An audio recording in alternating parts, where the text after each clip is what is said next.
Bonjour à tous et bienvenue dans cette web rencontre de l'ADCF, le rendez-vous en ligne des intercommunalités.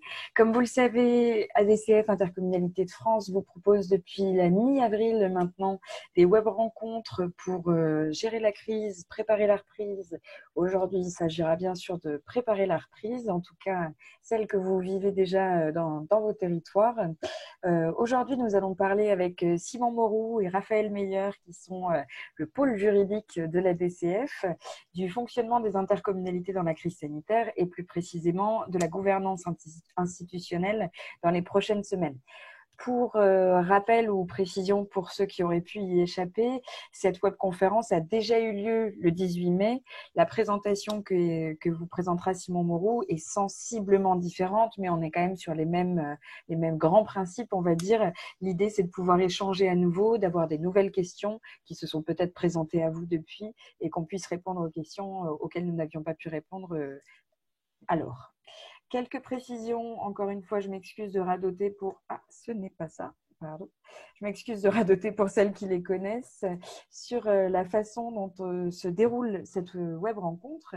Tout d'abord, nous utilisons l'outil Zoom.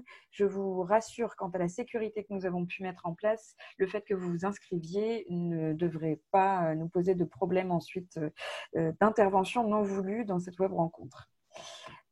Quelques règles ensuite pour échanger. Comme je vous le disais, on sait que vous avez beaucoup de questions, donc l'idée, ça va être de les traiter ensemble. Simon répondra probablement aux questions à l'oral et Raphaël aux questions à l'écrit, qu'il tâchera de traiter également dans les questions-réponses. 3 moyens pour parler ensemble. Le premier, converser. Il s'agit du chat. Comme certains d'entre vous le savent, ce n'est pas facile à modérer, donc on vous le laisse complètement ouvert pour des remarques, des réflexions ou des documents que vous aimeriez faire passer entre vous. Mais l'idée, ce n'est pas de poser des questions à Raphaël et Simon sur le chat.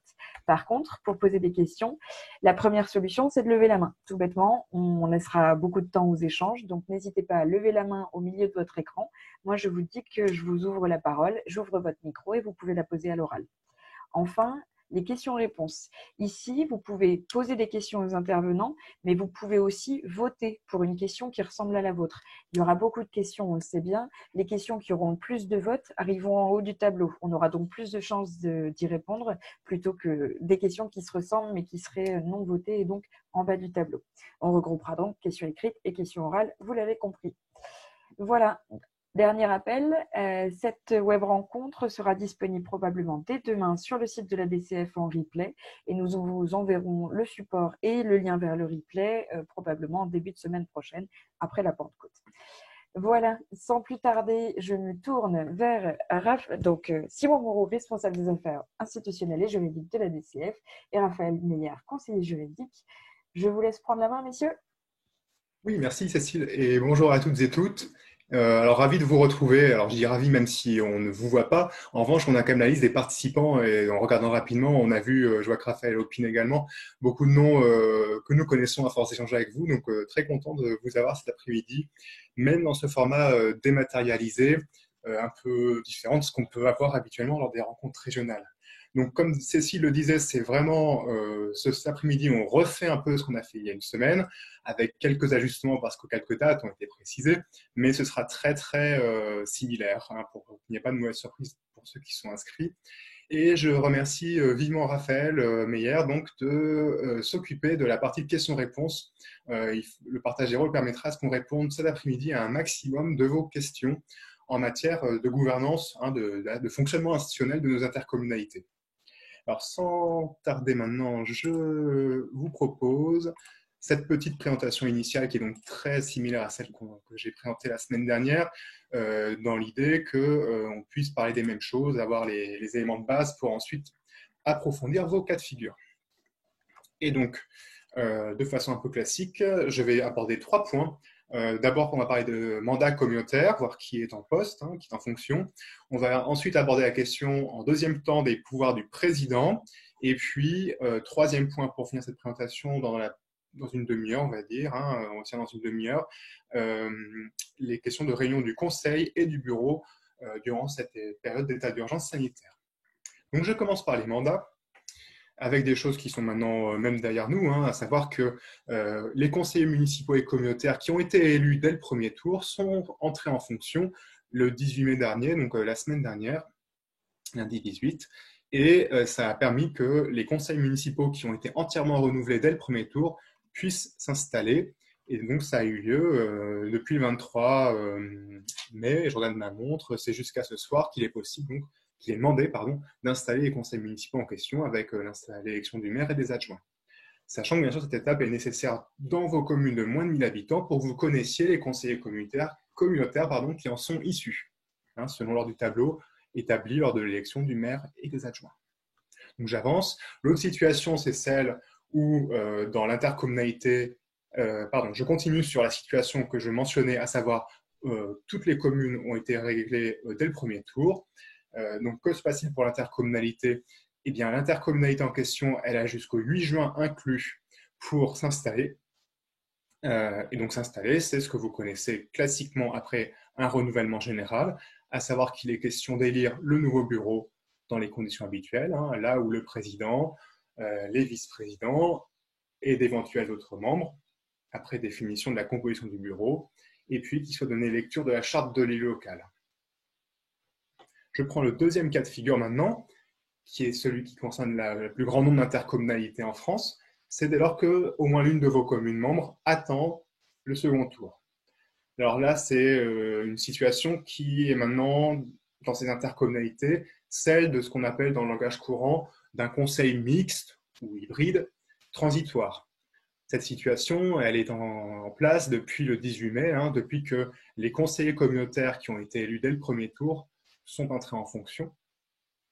Et donc, on va parler de conseil mixte parce que à la fois vont siéger au sein du même conseil des élus qui viennent du premier tour, qui sont confirmés qui ont acquis leur mandat, et puis donc des élus qui eux représentent les communes qui attendent le second tour. À noter que la répartition des sièges et le nombre de sièges au sein des conseils mixtes transitoires correspond au nombre de sièges et à la répartition qui est prévue pour la mandature 2020-2026. Même si, en effet, le second tour n'a pas encore été tenu.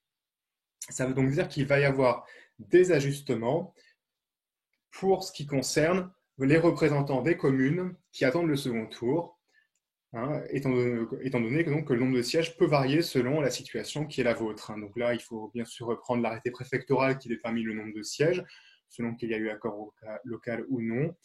Et c'est le préfet qui, au besoin, vous renseigne pour savoir qui représente ces communes qui attendent le second tour.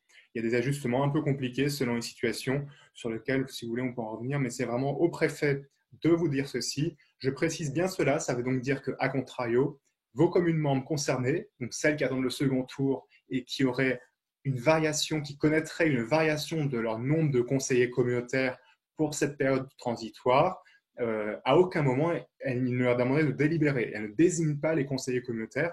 C'est bien le préfet qui vient constater ceci au terme de la loi d'urgence. Et puis donc, là, on s'occupe de la question de l'organe délibérant durant cette période mixte transitoire, du point de vue de l'exécutif. Pour ce qui concerne donc le bureau, là, le principe est clair. Le mandat des membres du bureau qui étaient en fonction au premier tour est prorogé, y compris s'ils n'exercent plus maintenant de mandat communautaire. Ce serait le cas de figure s'ils sont issus d'une commune qui a été entièrement renouvelée au premier tour et dans lesquelles la personne en question ne se présentait pas ou a été battue, par exemple. Alors ça, on parle bien de l'ensemble des membres du bureau. Alors à l'origine, la loi du 23 mars dernier, qui est la loi d'urgence, avait prévu que seul le président et les vice-présidents voyaient une prorogation de leur mandat dans ces conditions-là. Et à la demande de la DCF, parce que vous nous en avez fait part, et c'est tout à fait entendable, une ordonnance est venue compléter ceci pour que, y compris les éventuels autres membres, ce qu'on appelle les conseillers délégués, souvent dans le langage courant, soient également maintenus à leur fonction dans ces conditions, ce qui permet notamment vraiment d'assurer la stabilité de l'exécutif. Et on en connaît beaucoup d'intercommunalités qui, certes, s'appuient sur leur vice-président, mais y compris sur d'autres conseillers membres du bureau pour suivre l'exécution des décisions du Conseil. Ces membres du bureau, quand ils n'ont plus de mandat communautaire, ils sont bien à leur fonction exécutive. Ça veut donc dire que si le président est concerné, le président continue d'être le président, à savoir qu'il exerce ses éventuels pouvoirs de police spéciale. qu'il continue à envoyer les convocations, qu'il continue à assurer la présidence des séances et la police de l'Assemblée durant ces séances. Pour ce qui est des vice-présidents et conseillers délégués, il continue d'exercer les fonctions déléguées avec éventuellement délégation de signature quand ça a été prévu par le président. Ça, c'est pour leurs fonctions exécutives qui donc sont maintenues. Et en revanche, s'ils n'ont plus de mandat communautaire, c'est la situation qui est un peu étonnante par rapport à ce qu'on connaissait, mais ils ne siègent pas au sein du conseil communautaire. Ça a pour conséquence que la commune en question ne se retrouve pas surreprésentée. Ce n'est pas parce qu'elle a un vice-président qui n'a plus de mandat communautaire qu'il y aura un siège en plus. Non, non, il y a bien le nombre de sièges prévus pour la commune pour le mandat 2020-2026. En revanche, ça peut poser des questions un peu pratiques, et puis même par rapport aux habitudes dont on a bien sûr conscience, à savoir que ces élus membres de l'exécutif sans mandat communautaire, formellement, on ne peut pas les convoquer pour le conseil. En revanche, on peut faire appel à eux comme à une personnalité qui viendrait, notamment du fait de leur fonction exécutive. Donc ça veut donc dire qu'aussi bien président que vice-président qu'éventuellement autres membres du bureau, ils n'ont pas voix délibérative au sein du conseil durant cette période mixte transitoire. Alors j'en finis sur cette période mixte transitoire pour ce qui en gros va être l'issue de ceci. Donc l'issue de ceci, c'est le second tour. Le second tour qui est annoncé et qui maintenant a été fixé par décret au 28 juin, dès lors que les conditions sanitaires seront encore bonnes à cette date. Donc la date est à peu près fixée, mais attention, ça peut évoluer selon cette considération. Et puis donc une fois que le second tour a lieu, la date limite qui est laissée pour installer le conseil communautaire, elle est un peu raccourcie par rapport à ce qu'on connaît habituellement, parce que maintenant c'est au plus tard le troisième vendredi qui suit le second tour, ce qui nous amène au plus tard au 17 juillet inclus pour installer le conseil communautaire et donc procéder à l'élection du président et ainsi de suite. Attention au délai de convocation qui est de 5 jours, y compris si vous n'avez pas de commune de plus de 3500 habitants, un ajout par la loi. Et puis dernier point qu'on peut souligner à ce propos, une question qui nous a monté, est-ce qu'il faut attendre que les conseils municipaux issus du second tour soient installés pour convoquer à cette séance d'installation du conseil communautaire?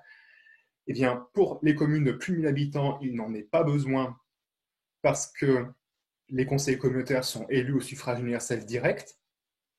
Donc, dès la proclamation des résultats, on sait juridiquement qui convoquer. Et en revanche, pour ce qui est des communes de moins de 1000 habitants, il faut attendre que le premier conseil ait lieu pour connaître l'ordre du tableau municipal et donc les conseillers communautaires automatiquement désignés en fonction de celui-ci. Alors, je reviens un peu sur le conseil mixte transitoire parce que c'est quand même le plus gros de nos questions en ce moment, à savoir des questions qui nous ont été posées. Est-ce qu'il y a une date à laquelle il faut réunir impérativement le conseil mixte transitoire? La réponse est non. Le conseil mixte transitoire, ce n'est pas un nouvel organe délibérant. Ce qui fait que la loi, très logiquement, n'a pas prévu d'échéance à laquelle il faut réunir un conseil mixte transitoire. Ça ne s'applique que lorsque le renouvellement est achevé. Autre chose qui le confirme, c'est qu'il n'y a pas lieu de réélire tout l'exécutif comme ce qu'on connaît après un renouvellement général.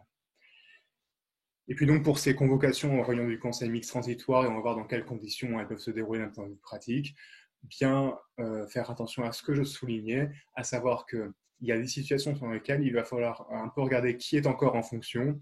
Alors pour les conseillers issus des communes de moins de 1000 habitants, le premier tour a été décisif. On est le dernier jour de l'installation des conseils municipaux en question. Bien voir quel est l'ordre du tableau, donc en gros après l'élection du maire et des adjoints, pour savoir qui convoquer. Et comme je le soulignais, les conseillers issus des communes dans l'attente du second tour, voir si leur nombre de sièges ne change pas par rapport à ce qu'on connaissait avant le premier tour. Et si le nombre de sièges change parce qu'on applique la nouvelle répartition 2020-2026, il y a des ajustements pour lesquels le préfet doit, en théorie, vous transmettre la liste des conseillers en fonction actuellement. Dernière question, je crois, c'est ça, concernant cette période de conseil mixte transitoire, est-ce que nous sommes dans une période où nous sommes limités à la gestion des affaires courantes et urgentes? Alors, la Direction générale des collectivités locales a publié son analyse à ce propos. Pour elle, non. Vous savez, c'est cette limitation que vous connaissez habituellement dès lors que le premier tour a commencé. Lorsque le premier tour commence, habituellement, hein, hors crise sanitaire, les mandats des conseillers prend fin tout de suite, ce qui fait que vous ne pouvez plus convoquer le conseil, et donc ça vous met dans une période de gestion des affaires courantes et urgentes. Alors la DGCL fait remarquer que justement, depuis la loi d'urgence, il y a une prorogation des mandats, ce qui fait que on peut réunir le conseil, et en plus la loi n'a pas limité expressément leurs compétences. Elle fait également remarquer que l'esprit du législateur est bien de plutôt rendre les intercommunalités en mesure de prendre des décisions. Ce dont témoigne, par exemple, on va y revenir, la délégation de la quasi-totalité des attributions du Conseil au président depuis opérée par l'ordonnance du 1er avril, alors sous condition à voir après. Et puis elle fait aussi marquer que généralement, cette limitation aux affaires urgentes et courantes, elle est limitée dans le temps parce que le gouvernement général, il faut qu'il aboutisse. Or actuellement, on est sur un état d'urgence sanitaire qui est potentiellement renouvelable. Donc pour elle, il n'y a pas de limitation. Ceci dit, quand on échange avec certains juristes, il faut marquer, c'est vrai que c'est évident, on est dans une situation tout à fait nouvelle pour laquelle on ne peut pas complètement s'éclairer de la jurisprudence avec toutes les certitudes possibles. Et donc, ce qui peut être conseillé si il y a un projet pour lequel on sent, enfin ça peut sembler évident ce que je vous dis, qu'il y a une tension locale assez forte ou que ça semble engager la collectivité un peu loin, peut-être qu'on peut dire ce n'est pas feu vert automatique tout de suite, un peu feu orange, et peut-être qu'on a intérêt à reporter malgré tout cette décision. Alors la question des mandats, je finis par ça, c'est également toutes les désignations possibles et imaginables. Alors pour le détail, ceux qui sont abonnés à notre newsletter, on envoie un article demain à ce propos pour un peu détailler ce qui se passe. En tout cas, déjà, les représentations, c'est au sein d'organismes extérieurs, de toute nature, hein, droit public ou privé, hein, syndicats mixtes, PL, associations. Donc là, ce qui était prévu, c'est que les représentants qui étaient en fonction à date du premier tour sont prorogés dans leur mandat, y compris s'ils n'ont plus de mandat communautaire, et ce jusqu'à leur remplacement par le conseil communautaire. Ce qui de toute façon correspond au droit commun. Dans ces organismes, on est toujours en mesure de redésigner ses représentants. À souligner, ça c'est une question qui commence à apparaître, hein, à juste titre, que se passe-t-il pour les syndicats mixtes? Un syndicat mixte qui compterait parmi ses membres une interco complètement réinstallée après le premier tour. Eh bien, ce qui est dit, c'est que même si l'interco en question est réinstallée après le premier tour, donc en gros, elle se réinstalle d'ici le 8 juin, elle n'est pas contrainte à redésigner ses délégués au comité syndical parce que c'est à la date d'installation du comité syndical définitif que prend fin les mandats des délégués sortants. Donc, aucune urgence à faire ceci. Si ce syndicat mixte compte par exemple d'autres intercos qui attendent le second tour, on attend que le second tour ait lieu et ensuite, il y a lieu de redésigner les représentants au sein du comité syndical. Et alors, ces affaires de représentation, c'est également ce qui concerne vos instances, vos commissions en interne. Là encore, je parle de ce qui concerne nos intercommunalités qui sont dans une période mixte transitoire. Elles vont regarder un peu au cas par cas. Les intercommunalités qui sont entièrement installées parce que entièrement renouvelées dès le premier tour, là elles s'installent et elles renouvellent tout de façon classique. En revanche, celles qui sont dans une période mixte transitoire, eh bien, on est sur deux pieds, hein, selon que l'élu en question vient d'une commune qui a été entièrement renouvelée au premier tour ou d'une commune qui attend le second tour. Et donc, on va regarder au cas par cas. Ça, c'est la première règle en général, notamment pour vos commissions thématiques classiques, si on peut dire. Après, il faut également voir s'il n'existe pas certaines règles un peu plus précises qui concernent la composition. Alors, c'est notamment de la commission d'appel d'offres, de la commission d'ouverture de PIT DSP, etc. Notamment quand on pense à la CAO, la commission d'appel d'offres, il est demandé à ce que la composition reflète le pluralisme de l'organe délibérant. Donc, on peut se demander s'il y a un moment d'avoir des trous dans la raquette parce que certains conseillers communautaires ont perdu leur mandat et ne peuvent plus siéger au sein de la commission. Il n'y aurait pas lieu peut-être de réélire au besoin toute la CAO de façon à avoir une élection au scrutin de liste qui remplit cette obligation-là. Donc, si vous voulez, on pourra y revenir plus tard dans le temps de questions-réponses. Et puis, donc, je vous confirme que dans la newsletter de demain, vous aurez un article qui détaille ceci. Donc, en résumé, voir un peu au cas par cas. Reste la question des instances représentatives du personnel, où il est prévu par une ordonnance du 27 mars que les mandats des représentants de la collectivité, hein, les représentants élus, sont prorogés jusqu'au 30 juin, y compris donc s'ils n'ont plus de mandat communautaire. Alors, ça peut poser une petite question que l'ordonnance n'avait que jusqu'au 30 juin pour nos intercommunalités qui attendent, qui ont jusqu'au 17 juillet pour se réinstaller. Et je ne parle pas du niveau au-dessus, comme les centres de gestion ou les syndicats mixtes qui ont encore une échéance supplémentaire. Ça, c'est un sujet que nous avons monté à DCF au sein de la coordination des employeurs territoriaux et auprès du ministre Olivier Dussopt ce matin. Donc, à suivre pour qu'il y ait peut-être encore un report de la prorogation. J'en ai fini avec ce premier aspect sur les mandats qui était le plus long, je vous rassure. Et donc, j'en passe au pouvoir du président pour voir un peu ce qu'il en est actuellement. Alors, on a un calendrier sur les pouvoirs du président qui est différent selon que l'interco est entièrement renouvelé au premier tour ou que nous sommes dans l'attente du second tour. Pour les intercommunalités renouvelées au premier tour, depuis le 18 mai, donc depuis l'entrée en fonction des conseillers communautaires élus au premier tour, le mécanisme qu'on va redétailler par la suite de pouvoir renforcer, comme on l'appelle, c'est-à-dire en fait des délégations de plein droit de pouvoir au président, et puis également la possibilité de souscrire des lignes de trésorerie nécessaires dans ce cadre-là, ce mécanisme a pris fin. Donc ça veut dire que, indépendamment de ce que vous avez connu jusqu'au 18 mai, vous revenez maintenant dans l'équilibre. Vous allez devoir, comme vous vous réinstallez, revoter au besoin les délégations de pouvoir de l'Assemblée au président ou au bureau dans son ensemble. Et puis l'autre cas de figure, c'est donc les intercommunalités qui attendent le second tour, où là, ce mécanisme de délégation de plein droit des pouvoirs de l'Assemblée au président se poursuit jusqu'au 10 juillet inclus. Pourquoi le 10 juillet? Parce qu'actuellement, en l'état de la dernière loi, c'est le dernier jour d'état d'urgence sanitaire. Alors, ces attributions, là, je vais aller assez vite parce qu'on n'est plus maintenant au 1er avril. Ça fait à peu près 2 mois qu'on les pratique, donc c'est ce qui avait été prévu de plein droit par cette ordonnance. En gros, la quasi-totalité de ce que pouvait décider le conseil communautaire avait été délégué, ce qui avait d'ailleurs pour effet de rendre caduque, momentanément, rendre caduque d'ailleurs tout court, la délibération prévoyant une délégation non pas au président, mais au bureau dans son ensemble. Donc le bureau, dans cette période mixte transitoire, au premier abord depuis le 1er avril en tout cas, n'avait plus de fonction délibérative. Bon, alors comme je disais, c'était la quasi-totalité des attributions du Conseil. Les exceptions sont ici. Ce sont les exceptions habituelles que je ne vais pas à nouveau développer, surtout qu'on pratique les textes depuis quelques temps. Mais en gros, notamment ce qui concerne le vote du budget et les principales orientations un peu fondamentales en matière d'aménagement, sont exclues et donc nécessitent encore une délibération du Conseil. Et comme je le disais également, le corollaire, c'était que le président, dans la même logique, était habilité à souscrire des lignes de trésorerie nécessaires avec 3 maximums prévus par la loi, et donc le maximum le plus avantageux, entre guillemets, était laissé au choix pour savoir jusqu'où on pouvait aller. Là, pareil, je ne développe pas.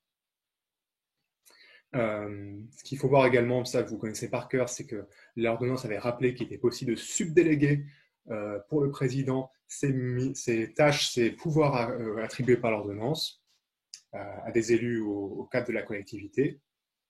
Et puis ce qui était quand même, on a beaucoup parlé de pouvoir renforcer du président à cette occasion. Pouvoir renforcer, oui. Le législateur a souhaité dans l'ordonnance, avoir un certain équilibre des pouvoirs, avec une information sans délai demandée au président de toutes les décisions qu'il prend sur délégation, et non pas comme on connaît habituellement lors de la séance ultérieure à venir du Conseil. Et puis également, ce qui est important, peut-être que vous êtes quelques-uns déjà à l'avoir fait, c'est que lors de la première réunion du Conseil suivant l'ordonnance du 1er avril, il était demandé à ce qu'il soit inscrit obligatoirement à l'ordre du jour un point demandant à ce que déjà le Conseil s'exprime sur le fait de maintenir ou de revoir à la baisse la délégation de pouvoir opérée par l'ordonnance. Et puis au besoin, donc, la possibilité de réformer les décisions prises par le président sur délégation opérée par l'ordonnance. Alors, la réformation, ça veut dire qu'on pourrait revenir, on pourrait annuler. Donc, en soi, ça exclut les actes créateurs, les actes individuels à créateurs de droit. Et puis également, dans cette logique d'équilibre des pouvoirs pendant la période de pouvoir renforcé, jusqu'au 10 juillet inclus, et ça pour tout le monde, y compris les intercommunalités qui sont entièrement renouvelées au premier tour, le Conseil doit obligatoirement être réuni si au moins 1/5 de ses membres le demandent, et ce dans les 6 jours. Alors, il y a différentes conditions à cela pour qu'en gros, ce ne soit pas toujours les mêmes conseillers qui demandent à ce que le conseil se réunisse. Pour ça, je vous invite à vous référer soit à l'ordonnance du 1er avril, soit au décryptage que nous avons mis en ligne à ce propos. Dernier point que je vous propose dans ce propos liminaire, avant que nous puissions prendre vos questions, c'est les conditions de réunion du conseil et du bureau pendant l'état d'urgence sanitaire, avec des choses que vous avez déjà peut-être expérimentées depuis qu'elles sont en place, à savoir que la règle du quorum a été allégée pour ces réunions. Alors, un tiers des membres présents aussi bien en physique qu'à distance, est représenté, c'est-à-dire que les pouvoirs sont pris en compte. Et puis, ce qui est également prévu, c'est que il est possible d'adresser une nouvelle convocation si ce quorum-là n'est pas atteint, à 3 jours moins d'intervalle, et donc dans sa deuxième réunion, pas de règle de quorum requise. Et puis également, un seul conseiller peut pendant cette période d'état d'urgence sanitaire, être porteur de 2 pouvoirs écrits au lieu d'un seul dans les règles de droit commun. L'ordonnance du 1er avril a également posé un cadre pour pouvoir réunir à distance les conseils et les bureaux. On vous dit de préférence par visio et à défaut par audioconférence, avec ces conditions que j'ai rappelées ici, à savoir que lorsque vous convoquez à la première réunion, il vous est demandé de préciser les modalités techniques, que cette convocation à la première réunion à distance soit adressée par tout moyen et qu'il est demandé que le président en plus fasse état des diligences effectuées à cette fin, donc en gros qu'il montre bien qu'on a fait tout ce qu'on a pu pour adresser la convocation et l'explication des modalités techniques. La convocation doit porter mention de ce caractère dématérialisé et lors de votre première réunion dans cette forme-là, il vous est demandé de préciser les modalités d'identification des participants, d'enregistrement et de conservation des débats et puis les modalités de scrutin dans ce cadre. Alors, le scrutin, justement, dans ce cadre, il ne peut être que public, soit par appel nominal, soit par scrutin électronique. Et on précise que il faut faire en sorte que les conditions garantissent la sincérité du scrutin. Et donc, un scrutin qui ne peut être que public, c'est que s'il y a une demande de vote secret, il faut reporter une séance en présentiel, donc un peu plus tard. Enfin, c'est une séance à distance, mais c'est une séance, donc dès lors qu'elle n'est pas à huis clos, le caractère public de la séance est satisfait lorsque les débats sont accessibles en direct au public de manière électronique. Ça veut donc dire que, à contrario, même si vous enregistrez et que c'est diffusé ensuite, ça ne suffit pas. Il faut trouver un moyen pour que ce soit visible en direct, comme quand vous ouvrez votre conseil pour que le public y assiste. J'ai bien sûr conscience des difficultés techniques que ça peut poser. Je vous donne juste pour l'instant une explication de l'ordonnance. Et on sera bien sûr intéressé à prendre vos remarques à ce propos pour ceux qui ont déjà la pratique. Par ailleurs, depuis le 13 mai, une ordonnance est venue préciser que pour favoriser le respect des conditions sanitaires, le président, et ça c'est une nouveauté, et qui est valable pendant l'état d'urgence sanitaire, le président peut décider, au moment où il convoque, que la réunion du conseil se déroulera alors soit sans public, ou alors avec un public très restreint.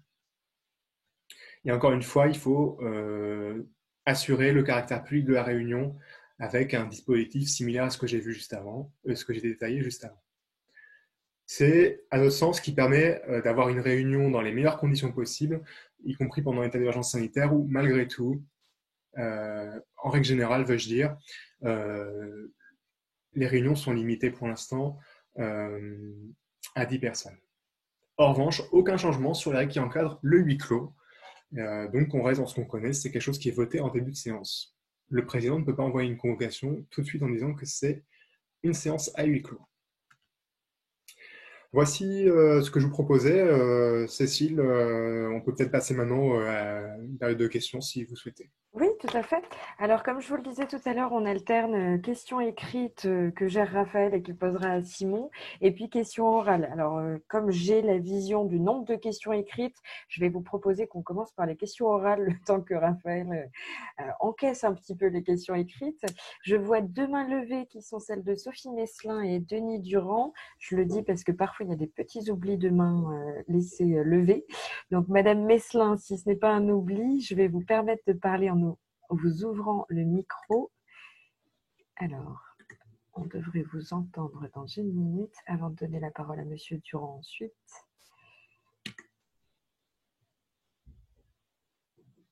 Alors, toujours ce suspense, le même. Est-ce que j'arrive à activer votre micro? Ce n'est pas sûr. A priori, je n'y arrive pas, donc je vais réessayer tout à l'heure. En attendant, je vais essayer de permettre de parler à Monsieur Denis Durand, et que je salue. Bonjour Monsieur le Président. Je vais essayer d'activer votre micro. J'espère quand même qu'il y en a un sur deux qui va marcher.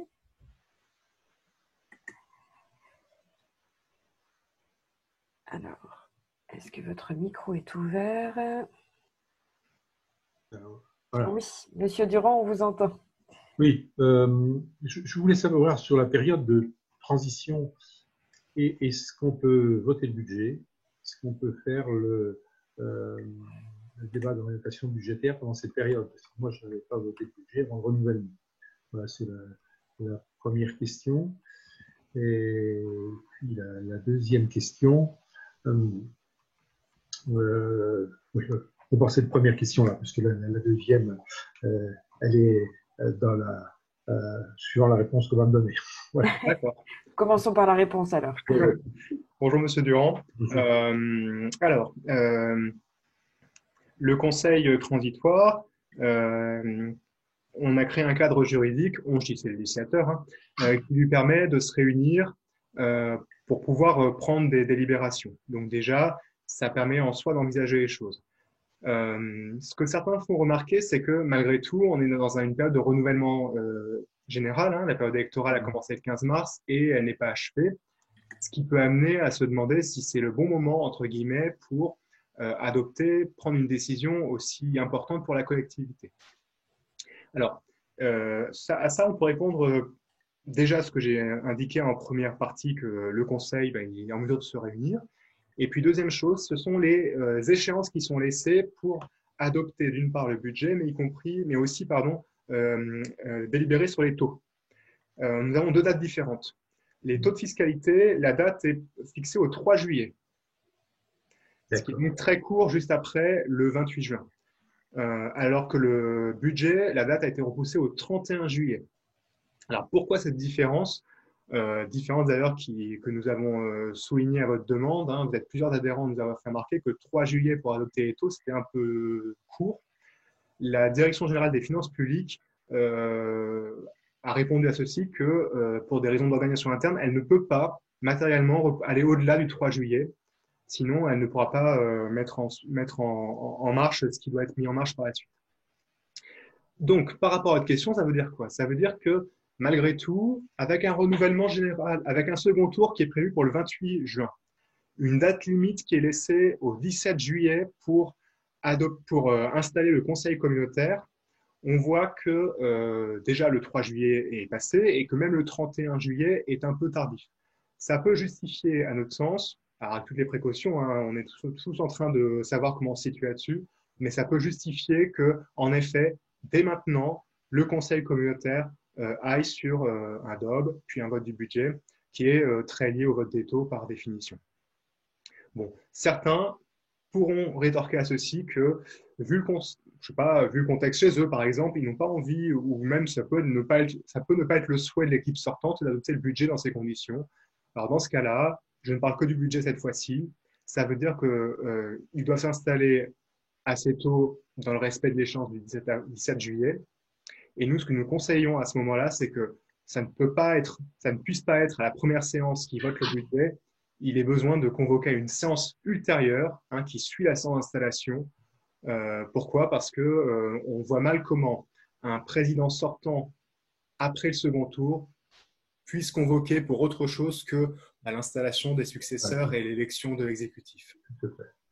Voilà. Je ne sais pas si ça répond bien à votre question. Oui, oui, tout à fait. Alors, je voulais savoir, donc, à la limite, on peut faire la partition, parce qu'il faire le débat d'orientation budgétaire avant, 17, c'est-à-dire sur la période transitoire, et le vote du budget après, parce que après le 17 juillet, on aura du mal à caler avant le 31 juillet à la fois le débat d'orientation budgétaire et le vote du budget. Et puis, deuxième question que je voulais poser, c'est que maintenant la réglementation impose le Conseil des maires. Est-ce que le Conseil des maires, on peut l'installer dès aujourd'hui, voilà, dès ce soir, puisque les élus, les conseils municipaux au complet auront eu leur maire ce soir. Pour ceux qui ne sont pas complets, ça sera effectivement au plus tard, une semaine après le 28 juin, ça sera le 5 juillet. Alors, c'est très intéressant de parler de la conférence des maires. Ma présentation a été forcément un peu synthétique, mais c'est comment dire, comme vous le soulignez, hein, depuis la loi Engagement et Proximité de décembre dernier, ce qui est prévu, c'est que quand le bureau communautaire ne compte pas tous les maires en son sein, il y a une conférence des maires qui existe de plein droit. Donc la loi prévoit que ça s'impose, ce qui fait que même on pourrait se demander si, je ne parle que d'un point de vue juridique, hein, il est besoin de délibérer pour la créer comme ça, alors que la loi la prévoit. On ne crée pas le bureau, par exemple, on prévoit sa composition, mais bon, ça c'est juste au cas où vous voulez gagner du temps sur une délibération. La conférence des maires, ça veut dire que dès maintenant, si vous avez une situation dans une communauté qui connaît un conseil mixte transitoire, dans laquelle l'un de vos vice-présidents n'a plus de mandat communautaire parce qu'il voulait arrêter d'être maire, par exemple. Ça peut exister. Eh bien, le nouveau maire de cette commune, il est maire depuis son élection, hein, c'est aujourd'hui la date limite, et de ce fait, dès maintenant, on peut, juridiquement, si on peut dire, réunir la conférence des maires. Et d'ailleurs, la conférence des maires, on a beaucoup de retours sur la période qui vient de s'écouler depuis l'état d'urgence sanitaire. Elle a été énormément mobilisée, alors de façon plus ou moins formelle, par échange téléphonique ou autre, de façon à ce qu'il puisse y avoir un échange à l'échelle de l'interco pour voir comment on continue à mettre en place les services. Donc en résumé, oui, dès maintenant, si vous êtes dans la situation où en plus, au sein du bureau, on ne compte pas tous les maires parce que certains membres du bureau n'ont plus de mandat communautaire à titre transitoire. Elle est de fait créée par la loi. Rien n'empêche de délibérer pour la recréer, mais les délibérations sont peut-être pas faciles en ce moment à prendre. Donc là, ça permet tout de suite de dire qu'il y a cette instance.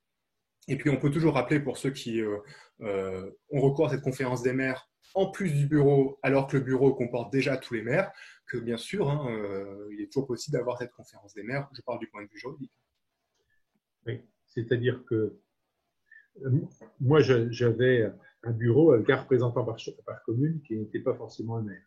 Donc, ce qui veut dire que dans la situation demain, si c'est encore le cas, il y a deux instances qu'il va falloir que je réunisse de manière concomitante, à la fois le Conseil des maires et à la fois un bureau s'il y a un maire qui ne veut pas être membre du bureau, par exemple. Voilà. Oui. Alors, l'avantage de cette loi engagement et proximité par rapport à la conférence des maires, c'est que le contenu est très souple et donc ça peut permettre d'envisager des choses qui conviendraient le mieux au fonctionnement qui est voulu dans votre intercommunalité, par exemple.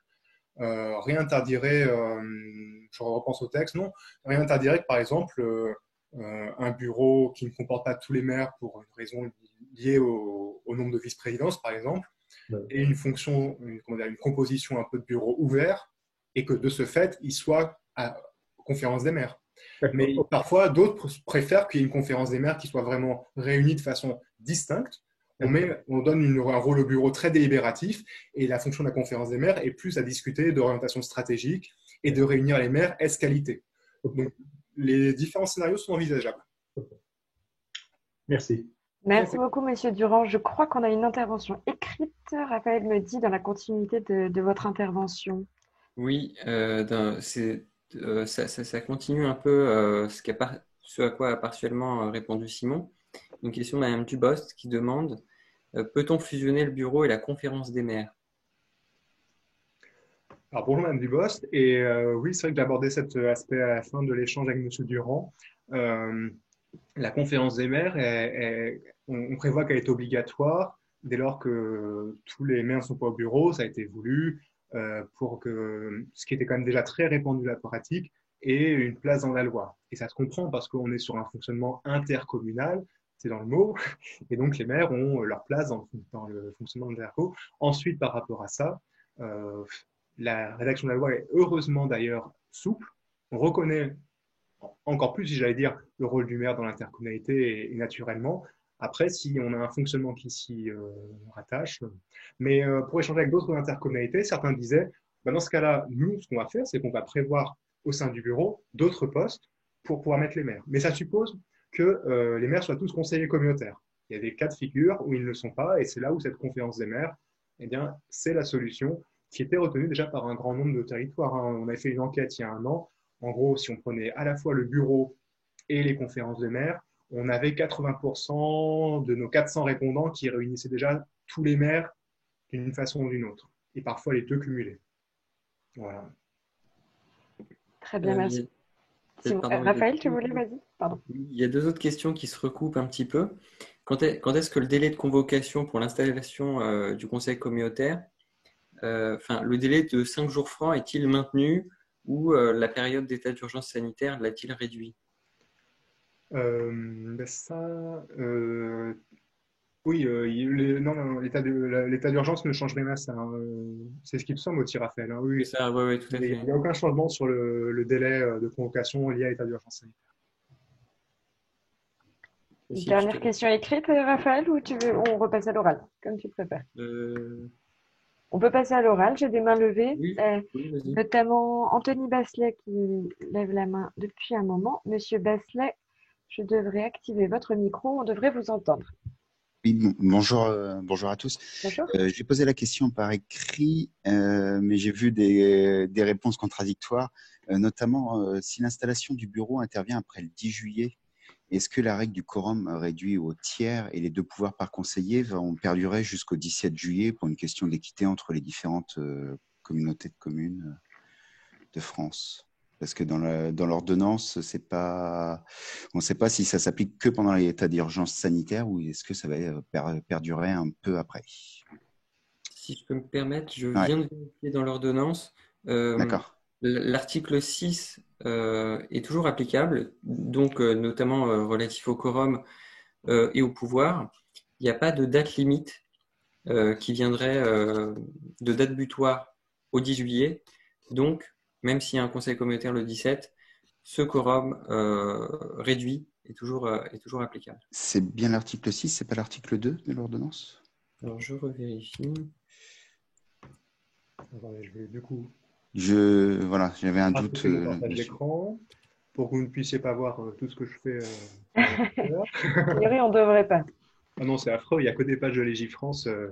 C'est très, très sympa. Ça remplace les codes sur les bureaux. Blague mise à part, l'ordonnance du 13 mai dernier est venue poser de nouvelles échéances à l'ordonnance du 1er avril. Et c'est ce que j'aimerais vérifier par rapport... Oui, alors c'est bien l'article 6. Attendez, vous, c'est pour le quorum ou c'est pour le... Le quorum et les pouvoirs. Oui, alors c'est bien l'article 6, mais vous aviez la version initiale. Là, c'est la nouvelle version telle que modifiée qui est applicable. Et donc, c'est bien l'article 6 dans la version en vigueur du 28 mai 2020. D'accord. Et ça ne change rien, en fait. La réponse reste la même. C'est-à-dire que le quorum est bien réduit et donc s'applique même au-delà du 10 juillet, dès lors que rien ne vient limiter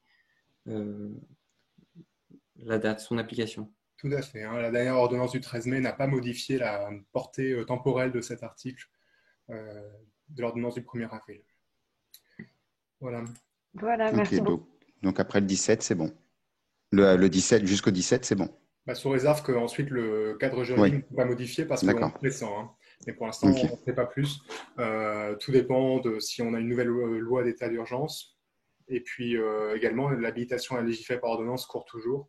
Il se peut qu'il y ait une ordonnance un peu balai qui vienne mettre fin à ce genre de choses. Pour l'instant, donc à droit constant, c'est notre réponse. Merci beaucoup. Merci, Monsieur Basselet. Alors, je te laisse regarder les questions écrites, Raphaël. Sinon, j'en ai une à l'oral de Madame Isabelle Marais. Alors, Madame Marais, je vais vous permettre de parler. A priori, ça marche. On devrait vous entendre. Bonjour. Bonjour. Bonjour. Donc, ma question est la suivante. Elle concerne l'installation des syndicats mixtes, puisque nous avons vu que l'installation des conseils communautaires devait avoir lieu jusqu'au 17 juillet prochain. À l'issue de cette date, je voulais savoir s'il y avait une date limite d'installation des syndicats mixtes. Oui, nous avons une date limite qui est la date, pour le coup, qui n'a pas été changée du fait de la crise sanitaire. Donc, D'accord. on applique à la date. Alors, vous prenez votre syndicat mixte Oui. et vous cherchez au sein du syndicat mixte le président ou la présidente élu le plus tardivement. Et à compter de cette date-là, vous prenez le vendredi de la 4e semaine qui suit. Alors, d'accord. Vous devez reconnaître ce fameux délai habituel du vendredi de la 4e semaine qui suit l'élection du maire pour l'interco. Oui. Et ce même délai, on le transpose d'un cran en partant de l'élection des présidents de communautés qui sont compris dans le syndicat mixte. D'accord. Donc, ça signifie qu'en fait, il faut compter le vendredi de la 4e semaine après le 17 juillet, date limite. Alors, si les intercos vont jusqu'au bout de leur date limite, Oui. bon, sûrement, hein. Mais Ouais. imaginons dans un cas abstrait que tout de suite après le 28 juin, rapidement, toutes les intercos se soient installées dans la première semaine de juillet, ça enlève une semaine. D'accord. Ouais, c'est vrai. Voilà. D'accord, très bien. Merci. Je vous en prie, Madame Marais. Bonjour au passage. Merci, Madame Marie. Hop. Alors, on peut prendre une autre question, à moins que je vois Raphaël réapparaître maintenant. Alors, ça va être Monsieur ou Madame Baumgart. Je suis désolée, je n'ai pas votre prénom. Donc, on va avoir la surprise. Si j'arrive. Oui, je vous ai activé le micro. Monsieur ou Madame Baumgart. Baumgart. Ah, non, c'était une main levée par erreur. Donc, très bien. Donc, je vois Madame Christine Schramm, que je salue, à qui je vais permettre de parler dans une seconde.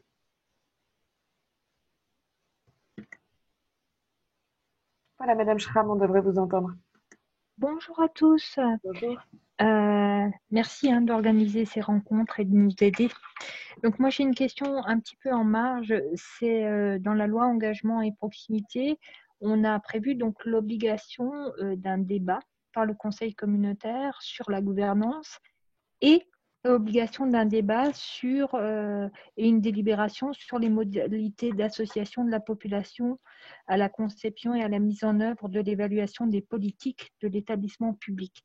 C'est cette deuxième obligation, j'ai un doute, est-ce qu'elle s'applique à toutes les intercommunalités ou uniquement à celles qui ont plus de 20 000 habitants, donc celles qui sont obligées d'avoir un conseil de développement? Alors, bonjour Madame Schramm. Bonjour. Et j'ai un trou de mémoire, donc peut-être que. Est-ce que Raphaël, tu aurais Des la questions réponse pendant à cela? Je suis désolé, j'avoue que j'étais un peu concentré sur les questions. Ah, pardon, oui, c'est vrai que c'est. On peut pas être sur deux fronts à la fois. C'était Oui, par c'est vrai rapport que à la loi engagement et proximité. oui, c'est un peu plus loin. Savoir s'il y a un seuil de population pour l'interco à partir duquel elle doit délibérer sur les modalités d'association Oui, c'est ça. des habitants à la construction de ces politiques publiques. Et Ah. alors, Ah, vous avez posé une colle à Simon Moreau, ça n'arrive pas souvent. oui, si, en plus, on a un fouillis de texte en ce moment. Alors, si vous avez juste un instant, je regarde. Est-ce qu'il y a beaucoup de questions à main levée Oui, on a d'autres questions à main levée, mais peut-être que Raphaël, tu peux prendre une question écrite et y répondre pendant que Simon Voilà, on peut faire ceci par exemple. regarde ça. Oui.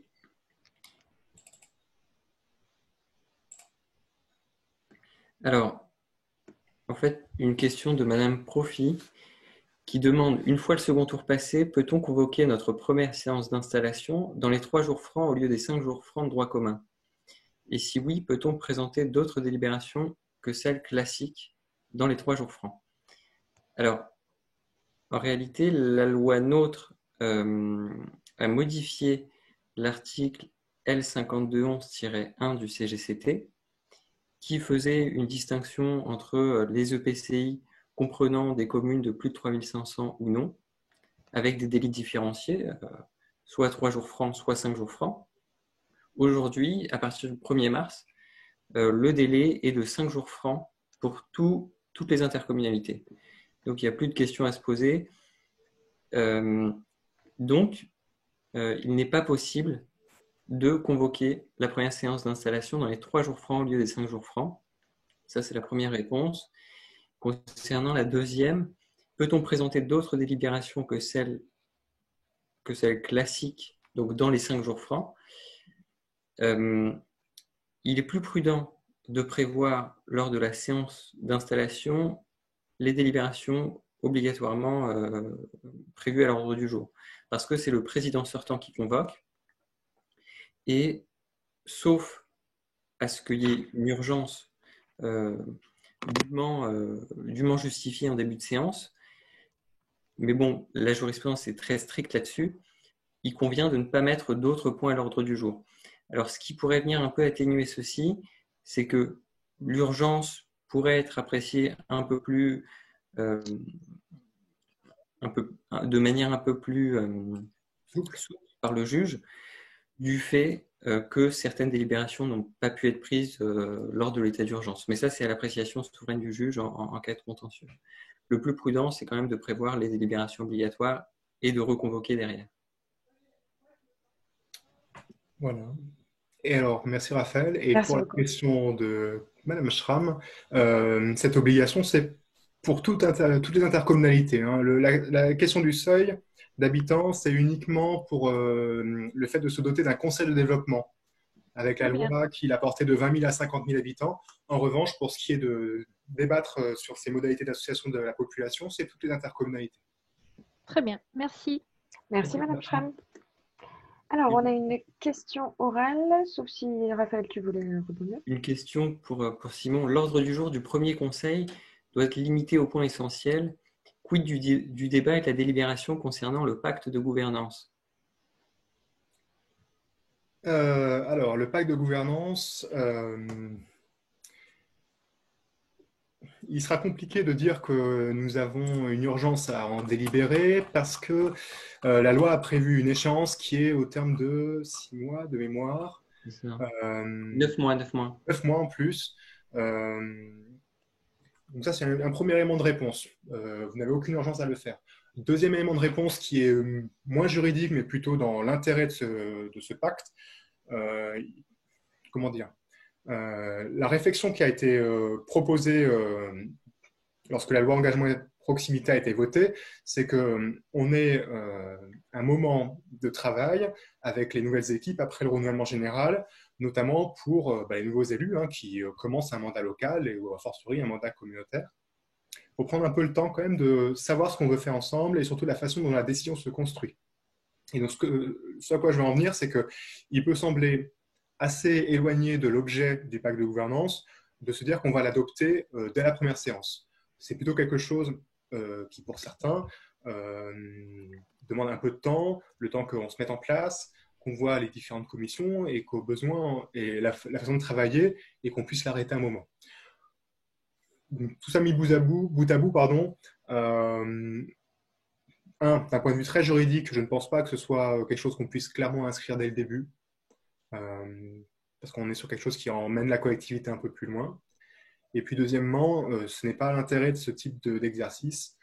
Après, le pacte de gouvernance, il produit directement assez peu d'effets juridiques, hormis des choses qui concernent des facilitations dans la façon dont les compétences peuvent être exercées, dont on peut agir dans l'exercice des compétences au sein du bloc local, avec des capacités à déléguer au maire, à l'intervention dans certains types de compétences, comme les équipements sportifs ou autres.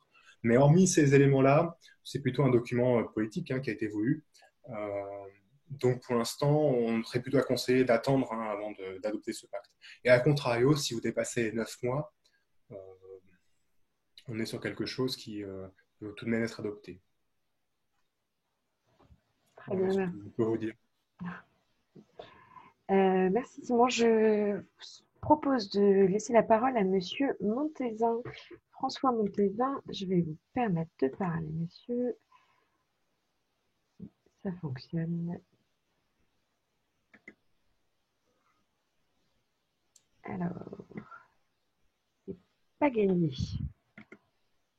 Si, on devrait vous entendre. Bonjour. Bonjour. Vous avez déjà répondu en partie aux questions, mais moi, c'était plus technique. C'était à partir de exactement de quel moment on pouvait envoyer la convocation à l'issue des élections du second tour. Est-ce qu'on pouvait l'envoyer avant le 5 juillet, le 6 juillet ou le 4 juillet? C'est Alors, parce qu'on rentre dans une période de vacances également et ça a beaucoup d'impact sur la convocation des assemblées. C'est tout bête, mais je mais pense c'est qu'on va. essentiel, oui. C'est important quand même. Alors, déjà, bonjour François. Et Bonjour. je suis en train de reprendre. Donc, la question qui se pose, c'est s'il y a chez vous des communes de moins de 1000 habitants qui attendent le second tour. C'est le cas. C'est le cas. Donc, dans ce cas-là, ces communes de moins de 1000 habitants qui attendent le second tour, c'est entre le 3 et le 5 juillet inclus qu'elles vont élire leurs maires et leurs adjoints. Oui. Donc, vous ne pourrez convoquer les conseillers de ces communes-là que dès lors que le résultat de l'élection du maire et des adjoints sera proclamé. Parce qu'on ne voit pas trop comment, tu peux me contredire Raphaël, mais je ne vois pas trop comment on peut envoyer en amont des convocations qui ne soient pas nominatives. Non, je pense pas que ce soit possible non plus. Donc ça veut donc dire que dans le cas de figure qui est le vôtre et qui peut être celui d'autres participants à ce webinaire, pour résumer la chose, hein, si vous avez des communes de moins de 1000 habitants qui attendent le second tour, eh bien, ça retarde le moment auquel vous pouvez envoyer des convocations. D'accord. Ça, c'était le premier point. Ensuite, vous aviez répondu partiellement parce que malgré tout, au-delà de la jurisprudence, en ce moment, enfin dans les textes ou dans la littérature, ils disent qu'on peut quand même rajouter d'autres délibérations à la première séance d'installation du conseil communautaire pour essayer un petit peu, puisque là aussi, il faut organiser du coup, quoi qu'il en soit, 2 séances. Ça fait à peu près en fonction entre 40 et 50 délibérations sur les 2 séances. Pour essayer d'alléger quand même la deuxième, parce que ça fait minimum avec tous les syndicats, enfin, On n'en finit pas. les collectivités en général. Est-ce que c'est possible d'alléger, par exemple, sur les commissions thématiques, la CAO, des choses comme ça, qui sont de droit? Complètement. Alors la réponse qu'on vous fait depuis le début de la web rencontre, c'est celle qui est la plus sûre juridiquement parce qu'on est quand même là aussi pour ça, qui se justifie par le fait que celui qui envoie les convocations à la première réunion, c'est le président sortant.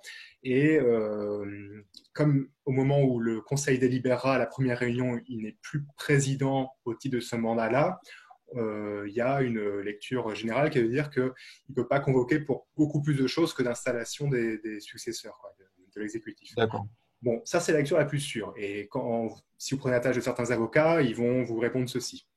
Après, clairement, on peut toujours évaluer des situations en disant qu'il y a de telles contraintes de calendrier, par exemple, que ça pourrait se comprendre que malgré tout, il y ait une convocation dès la première séance pour autre chose que ces points de base. Dans ce cas-là, ce que nous conseillons habituellement, mais c'est toujours quelque chose qu'on discute avec vous, hein, avec nos adhérents, parce que ça se sent un peu, si on peut dire, c'est que dès la convocation, on indique clairement pourquoi on en vient à adopter ceci en plus, pour dire, bah voilà, il nous faut clairement avoir la CAO tout de suite parce qu'on va avoir, je sais pas, il y a quelque chose qui doit aboutir, ou j'en sais rien, la CLEC par exemple. Et puis, ce qu'on conseille également, c'est que lors de la première séance, au moment où elle s'ouvre, alors est-ce que c'est dès le moment où elle s'ouvre après l'élection du président? Il faut voir. En tout cas, qu'il y ait clairement un moment où le Conseil approuve le fait qu'il a été convoqué aussi pour les autres points. Et que ceci soit retranscrit au procès-verbal de la séance. Comme ça, vous vous donnez quand même des précautions supplémentaires pour éviter des petits risques de contentieux qui pourraient intervenir. Mais est-ce que c'est quelque chose… voilà, je suis clairement preneur de votre ressenti à ce propos. Après, oui, dans la pratique, on en a vu des collègues à vous qui, dès la première séance, élisaient d'autres, allaient un peu plus loin que la seule élection de l'exécutif. D'accord. Et enfin, j'avais une dernière question, mais là, je pense que je vais revoir.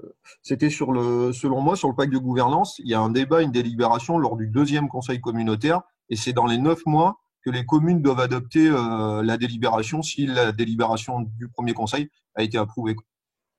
Alors, En effet, quand je l'ai dit Enfin, tout me à l'heure, semble-t-il. Hein, si, mais vous faites bien parce qu'en le disant tout à l'heure, je me disais que je faisais un résumé. Bon, ça répondait quand même à la question, je pense, j'espère, qui était de dire que c'est clairement pas le type de choses qu'on va adopter à la première séance. Et en fait, ce qu'on nous dit, c'est que c'est après chaque renouvellement général, il faut inscrire à l'ordre du jour, comme vous le soulignez à l'instant, comment dire, un vote sur l'opportunité ou le bien fondé d'adopter un pacte de gouvernance. Et ça, c'est la seule obligation. Mais on vous dit que c'est après le renouvellement général, on ne vous dit pas que c'est la première séance. oui, ça, on est d'accord. Et alors, c'est un peu là où la loi était peut-être un peu bancale, si on peut dire, c'est que pour inscrire ceci à l'ordre du jour, vous n'avez aucune échéance, alors que c'est le point obligatoire à inscrire à l'ordre du jour. Bon, on va pas s'en plaindre. Hein. Mais par contre, ensuite, si vous partez sur un exercice qui est facultatif, là, on vous a mis 9 mois pour le mener à bien, à compter du renouvellement général. Bon, comme je disais, ensuite, les 9 mois en question, si vous êtes à 10 mois et demi et que vous adoptez, on ne voit pas trop ce qui rendrait la chose fragile. Hein. D'accord. En tout cas, merci. Merci beaucoup. Merci beaucoup, monsieur Montezin. Alors, on peut reprendre encore des questions à l'oral, parce que vous êtes nombreux à lever la main. Je vois monsieur Gérard Larcheron. Après, j'essaierai de faire un peu plus mixte.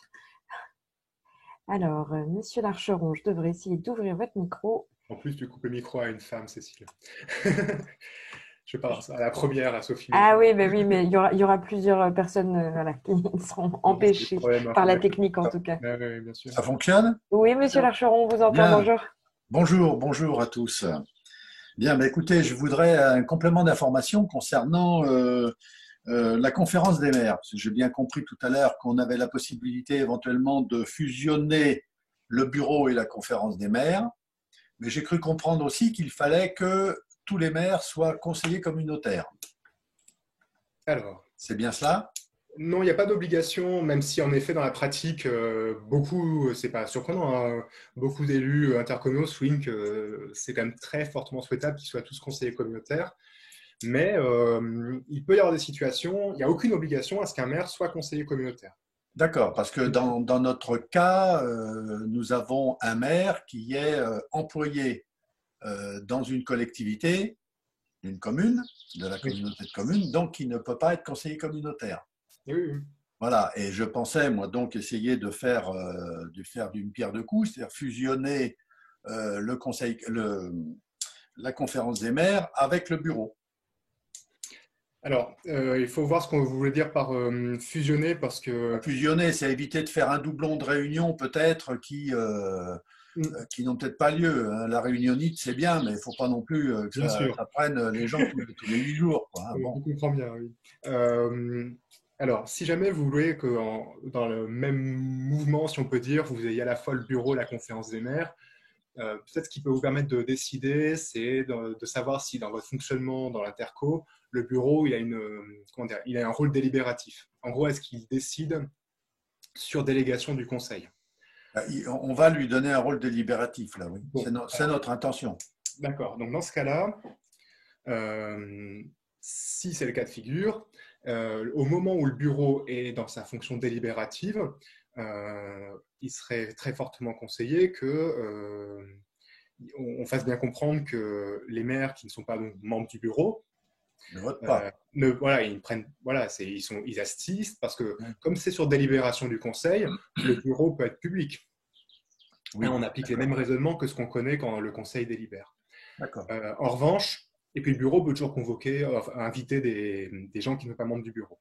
Mais il faudrait éviter qu'il y ait une confusion des genres à ce propos. Oui. Et puis ensuite, ça peut rappeler, alors il y a des grosses collectivités, c'était Paris qui à un moment a agité une cloche pour dire on passe en formation départementale. Je ne vous demande pas de faire ça, mais en gros pour qu'on comprenne bien qu'à un moment, le bureau n'est plus le bureau délibératif et il devient l'instance collégiale qui permet, en fait, il ressemble au conseil des maires dans ce moment-là. D'accord. Voilà. Ok. Mais si vous avez d'autres idées, on est tout à fait preneur parce que c'est quelque chose qui est plus dans la pratique des choses que dans le droit. Oui, bien. Écoutez, merci de vos… Merci, M. Larcheron. Au revoir. Au revoir. Une autre question à l'oral, si jamais Raphaël, tu me fais des grands signes. Hein, voilà. Alors, on va laisser parler Madame Estelle Bonnet. Madame Bonnet, je vais vous ouvrir le micro. A priori, si ça marche. Est-ce que ça va bien marcher? J'ai un doute. Si, on vous entend. Bonjour. Bonjour. Je voulais poser une question concernant la période du Conseil communautaire mixte, puisque j'ai eu aujourd'hui une information contradictoire et après vous entendre, j'ai l'impression que les informations initiales étaient les bonnes. En l'occurrence, pour les communes de moins de 1000 habitants qui sont élus au premier tour, si pendant la période mixte, on veut convoquer le conseil communautaire, on convoque bien les nouveaux maires, ceux qui se sont réunis là ces jours-ci, et plus les anciens maires. Oui, je vous le confirme. Parce que comme c'est des communes, on va dire, qui sont clairement installées à l'issue du premier tour, on est dans ce qu'on aurait connu sans la crise sanitaire. Hein, d'abord élection du maire et puis et des adjoints, et ça vous donne l'ordre du tableau municipal en vigueur. D'accord. Il y aurait un seul bémol à apporter à ça, ou une modulation plutôt, c'est si jamais, ça peut arriver, hein, vous avez un des maires qui, dans la foulée, démissionne de son mandat communautaire. Voilà. Voilà, oui, en fait, voilà, on est d'accord, on va convoquer donc tous ceux qui ont pu se réunir et qui, ces jours-ci, qui ont désigné leur maire, plus les vice-présidents qui éventuellement ont perdu leur mandat de maire, vice-président ou président, plus les anciens maires des communes qui sont en attente du second tour. Alors, quand vous dites les vice-présidents qui ont perdu le mandat de maire, c'est ces vice-présidents sortants, du coup, qui, eux, n'ont plus de mandat communautaire. Ils n'ont plus de mandat communautaire, mais ils font partie de l'exécutif. Donc, en fait, ils sont toujours là pour le débat, mais n'ont pas le droit de vote. On est bien d'accord. Exactement. Et d'un point de vue formel, alors c'est vraiment du formalisme, mais il nous semble, alors c'est pareil, le droit, là, on n'a jamais eu cette situation-là avant, hein. Il nous semble qu'il vaut mieux éviter de leur adresser formellement la convocation. Pour échanger avec quelques avocats, ça peut être comment dire, un facteur de faiblesse juridique, en gros, c'est sur la forme, mais il se trouve que vous adresseriez la convocation à quelqu'un qui n'est pas membre du conseil.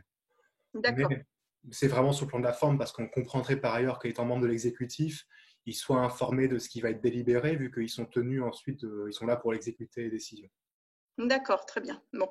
Et je vais me permettre d'apporter une petite précision à une question qui a été posée tout à l'heure. En fait, vous avez une personne qui a demandé, puisqu'on s'est interrogé exactement sur la même chose, l'envoi le plus tôt possible de la convocation pour l'installation après le second tour, ce qui empêche de le faire éventuellement le vendredi 4 de mémoire ou samedi 5. C'est surtout en fait que cette convocation doit être adressée au domicile.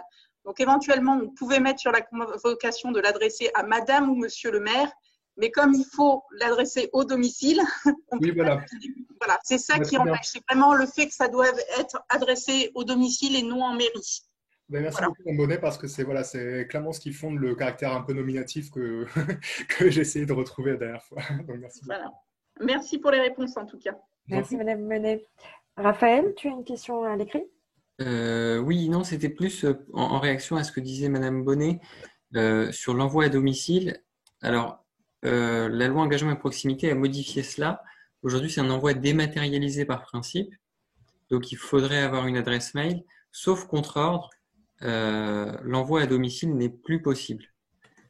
Alors après, il est vrai qu'il est souvent difficile de récupérer les adresses mail en temps et en heure.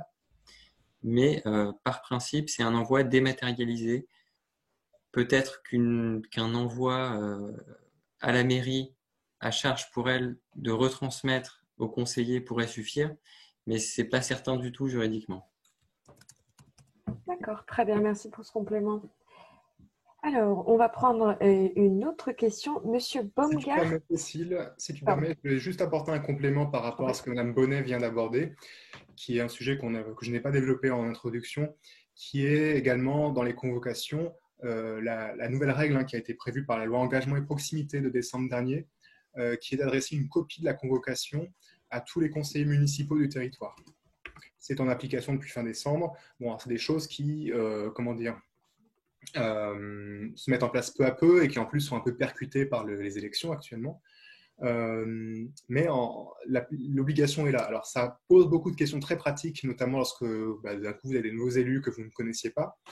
Nous, ce qui nous semble, c'est que si vraiment il y avait une énorme difficulté à obtenir l'adresse mail, parce que là aussi, pour le coup, c'est indiqué un Esparafel comme étant par voie dématérialisée pour cette copie de la convocation. Parfois, c'est long de retrouver l'adresse mail, et puis même dans les communes, ils ne les ont pas toutes encore. Clairement, on peut, s'il y avait un problème de contentieux, faire valoir que juste après le gouvernement général, il nous semble, on était dans un cas de théorie de formalité impossible, c'est-à-dire que la loi prévoit une formalité, mais comment on peut matériellement avoir toutes les adresses mail au début, ça semble compliqué. En revanche, ce genre de raisonnement, il nous semble qu'il sera de plus en plus difficilement applicable au fur et à mesure que les mois vont passer, bien sûr. En tout cas, vous avez bien cette obligation en soi et à terme d'adresser une copie des convocations à tous les conseillers municipaux de votre intercommunalité. J'en ai fini. Merci Simon. Monsieur ou Madame Baumgart, j'ai ouvert votre micro, mais je crois qu'on ne vous entend pas. Si vous voulez essayer une dernière fois, malheureusement, on ne vous entend pas. Si vous voulez bien mettre votre question à l'écrit, je la passerai aux autres. Je vais ouvrir le micro pour Monsieur Christophe Armagnac. Monsieur Armagnac, je devrais vous permettre de parler dans une seconde. On devrait vous entendre. Bonjour. Bonjour à tous. Moi, c'est une question aussi ouverte sur la loi engagement et proximité par rapport à l'envoi à tous les conseillers municipaux des communes membres de l'EPCI-FP. Donc, on va mettre ça en place pour la première fois, donc c'est un peu coton. Je voulais savoir, au retour à la fois des juristes et des praticiens, si vous envoyez tout, c'est-à-dire note de synthèse, convocation, l'ensemble des pièces jointes, si vous avez restreint au contraire à la seule convocation, si les uns ou les autres ne le font pas encore, parce qu'évidemment, ça peut susciter un certain nombre de réactions de toute nature. Et on voit bien que c'est plus difficile à manier pour ce qui n'a pas encore eu lieu, c'est-à-dire l'envoi d'une convocation, au contraire des rapports de délibération, pourquoi pas ceux du bureau s'il en existe. En tout cas, c'est quelque chose d'un peu difficile à manier. Et pour avoir une partie de questions plus précises et moins ouvertes là-dessus, quid du PV en particulier? C'est-à-dire, effectivement, on avait bien le compte-rendu qui était lui public, bien sûr. On avait la transmission du PV au seul conseiller d'une fois sur l'autre, mais conseiller et pas au public. Et là, est-ce qu'effectivement, aux conseillers municipaux, il faudrait envoyer aussi le procès-verbal? J'ai tendance à penser que oui, mais c'est quand même risqué aussi par rapport au risque diffamatoire, etc. Voilà, c'est une question très ouverte sur les faits en la matière du droit élargi à l'information des conseillers municipaux sur l'activité de leur EPCI. D'accord. Alors, ce que je vous propose, c'est que de mon côté, j'énumère ce qui est prévu par la loi et que peut-être Cécile, si ensuite il y avait des mains levées qui viennent directement sur la question, ça pourrait être une façon d'échanger entre vous. Alors, pour ce qui est de la loi, je vous donne également référence s'il faut reprendre posément la chose. C'est l'article 8 de cette loi engagement et proximité. Alors, ce qu'on vous dit, c'est que il faut envoyer une copie dématérialisée de la convocation et, lorsque vous avez au moins une commune de 3500 habitants ou plus, de la note explicative de synthèse. Ça, c'est à chaque coup, si on peut dire. Et puis également, on vous dit qu'il faut également communiquer de la même façon le rapport sur les orientations budgétaires, le rapport d'activité et, dans un délai d'un mois, le compte-rendu des réunions du conseil et aussi les avis éventuellement émis par la conférence des maires. Et tout dépend de la façon dont la conférence des maires fonctionne chez vous. Tout à fait. Et on finit par vous dire que tous ces documents doivent pouvoir être consultés en mairie. Mais on ne vous donne pas là d'échéance ou pour que ça soit en mairie. Donc voilà pour ce qui a été énuméré par la loi. Alors c'est vrai que c'est assez récent, donc j'essaie de me remémorer, sinon on a eu des pratiques qui nous ont été mentionnées par vos collègues. Je ne sais pas si Raphaël, ça t'évoque des choses. Oui, peut-être qu'il y a d'autres participants qui souhaiteraient prendre la parole à ce propos. On peut jouer, j'ai des mains levées, mais depuis un moment. Si vous voulez lever la main sur le propos en question, n'hésitez pas. Si vous voulez. Ah, alors j'ai Madame Schramm qui lève la main. Madame Schramm, on devrait vous entendre. Oui, est-ce que vous m'entendez? Tout à fait. Voilà. Juste vous dire comment on pratique. Alors, je ne sais pas si c'est légal ou pas, mais en fait, on a un site intranet sur lequel on dépose donc tous nos documents. et on donne un code d'accès intranet à tous nos élus des conseils municipaux, ainsi qu'à d'ailleurs évidemment aux conseillers communautaires. Et on leur envoie un mail en leur joignant l'invitation au conseil ou les informations, mais on leur dit que les documents sont à aller consulter sur notre site intranet. Voilà. Et ce que vous dites sur le mail que vous envoyez permet, que l'information soit bien en temps et en heure. C'était quelques échanges qu'on avait eus avec certains qui, au début, n'envisageaient pas d'envoyer ce genre de mail, ou il y a sûrement des applications qui existent où quand un document est posé, paf, il y a un mail automatique qui arrive sur la boîte mail. Là, avec votre système, en effet, je pense que ça correspond bien au cadre qui a été posé par la loi. Cadre pour lequel nous n'avons pour l'instant aucune indication jurisprudentielle à ma connaissance. Hein. C'est beaucoup trop. Très bien, voilà. Merci pour ça, j'en ai bien pris note. Merci beaucoup. On vient d'enquêter plus tard, on viendra vous voir, Mme Schramm. S'agissant du procès verbal en particulier? Alors, sur le procès verbal en particulier, il n'est pas visé par la loi, on parle seulement des comptes rendus. Bien, donc on ne met pas. Ok, c'est clair, merci. Je ne sais pas si vous-même, M. Armagnac, vous avez une réflexion à ce propos sur l'aspect un peu pratique de la façon de faire. Hein, n'hésitez pas si… Nous, on va procéder comme la collègue le fait, mais effectivement, il y avait un certain nombre de documents qui étaient quand même, sachez que documents communicables de droit, mais qui, par leur rédaction, au vu des délais aussi, la question des délais n'est pas simple. Effectivement, on connaît les 5 jours pour les convocations.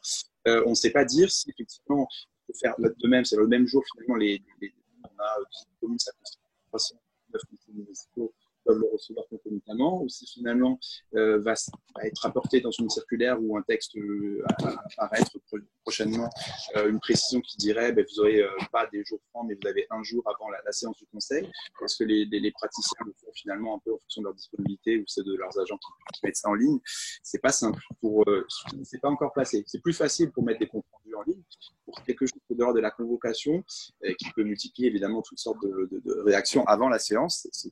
C'était aussi ça le sens de ma question, voir un peu les retours de praticiens, comment ils en avaient eu, s'ils le traitent, parce qu'effectivement, nous, c'est une première fois que pour ce conseil-là, conseil transitoire pour le compte administratif et de gestion, on a une interco où il y a eu 2 communes sur 19 qui n'ont pas eu un premier tour conclusif. Donc, on se lance avec cette pratique et par Internet également, avec un code également aussi. Quand on prend seulement le texte de loi, c'est pas assez précis. On vous dit juste qu'ils sont destinataires d'une copie de la convocation, mais on ne parle pas du délai.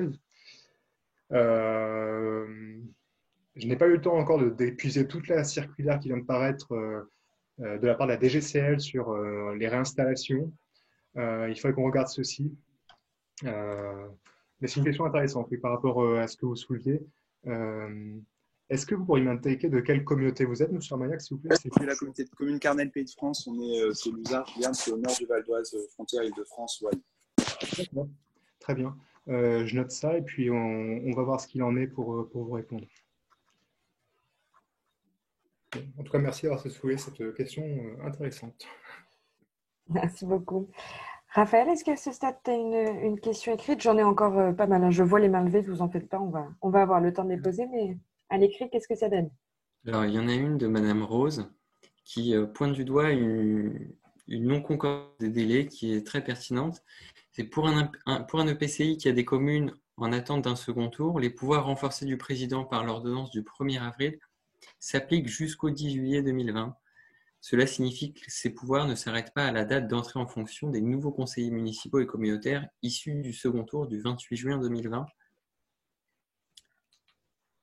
Oui, alors là, en effet, c'est pas exactement la même chose. Je ne sais pas trop quoi vous répondre, si ce n'est que pour les intercos qui attendent le second tour, la date limite pour installer le conseil est au 17 juillet. Mais oui, le point est bien sûr bien relevé. Hein, et je pense qu'il a fallu trouver quelque chose qui ait l'air… soit ça n'a pas été vu aussi. En effet, il y a une différence de traitement entre les deux types d'intercommunalité. Très bien, merci Simon. Je me tourne vers Raphaël, mais j'oublie toujours que de mon écran aussi, il ne voit pas que je me tourne vers lui. Très bien, je vais laisser la parole à ce moment-là à Hélène Poli. Bonjour Hélène. Je vais essayer de vous ouvrir le micro. Bonjour, on devrait vous entendre. Ah, j'ai des faux espoirs comme ça. Je vois des micros ouverts et puis ça ne fait pas de son. Donc, le temps qu'on voit si ça fonctionne, je ne pense pas pouvoir vous ouvrir le micro. Je vais laisser la parole à Madame Marie-Laure Davot. Alors, Madame Davot, est-ce que chez vous ça marche?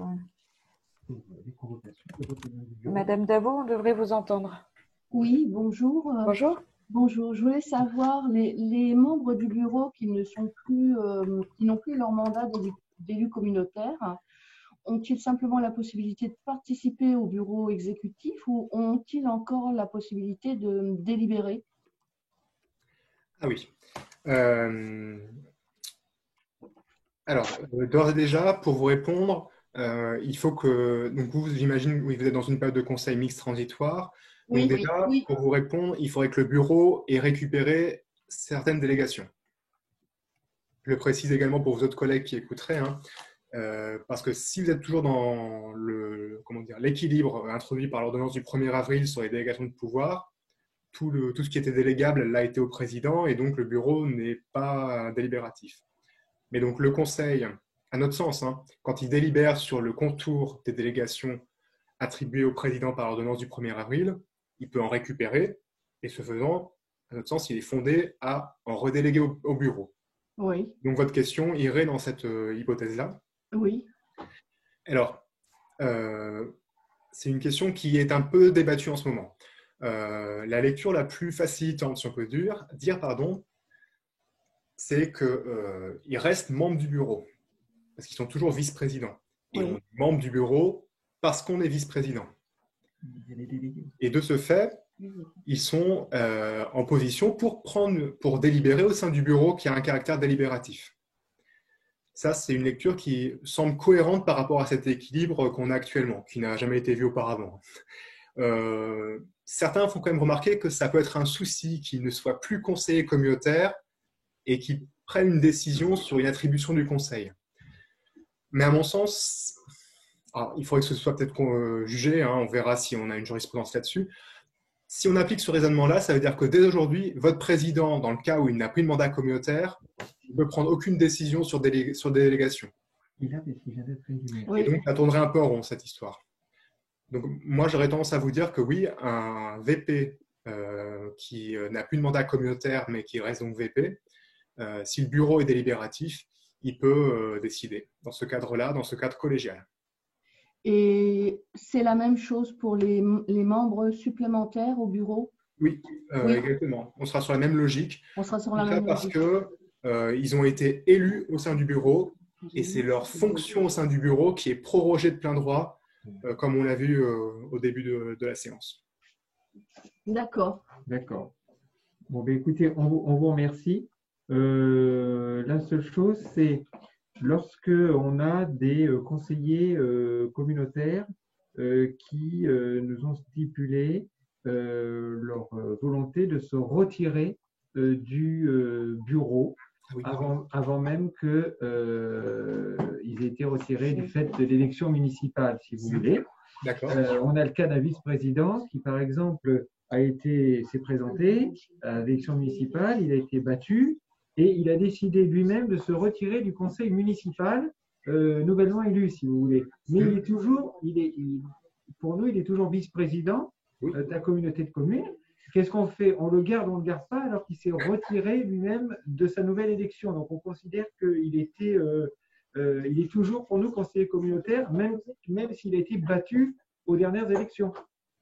Alors, pour vous, pardon, je ne vous ai pas coupé? Non, non. D'accord. Très bien, merci.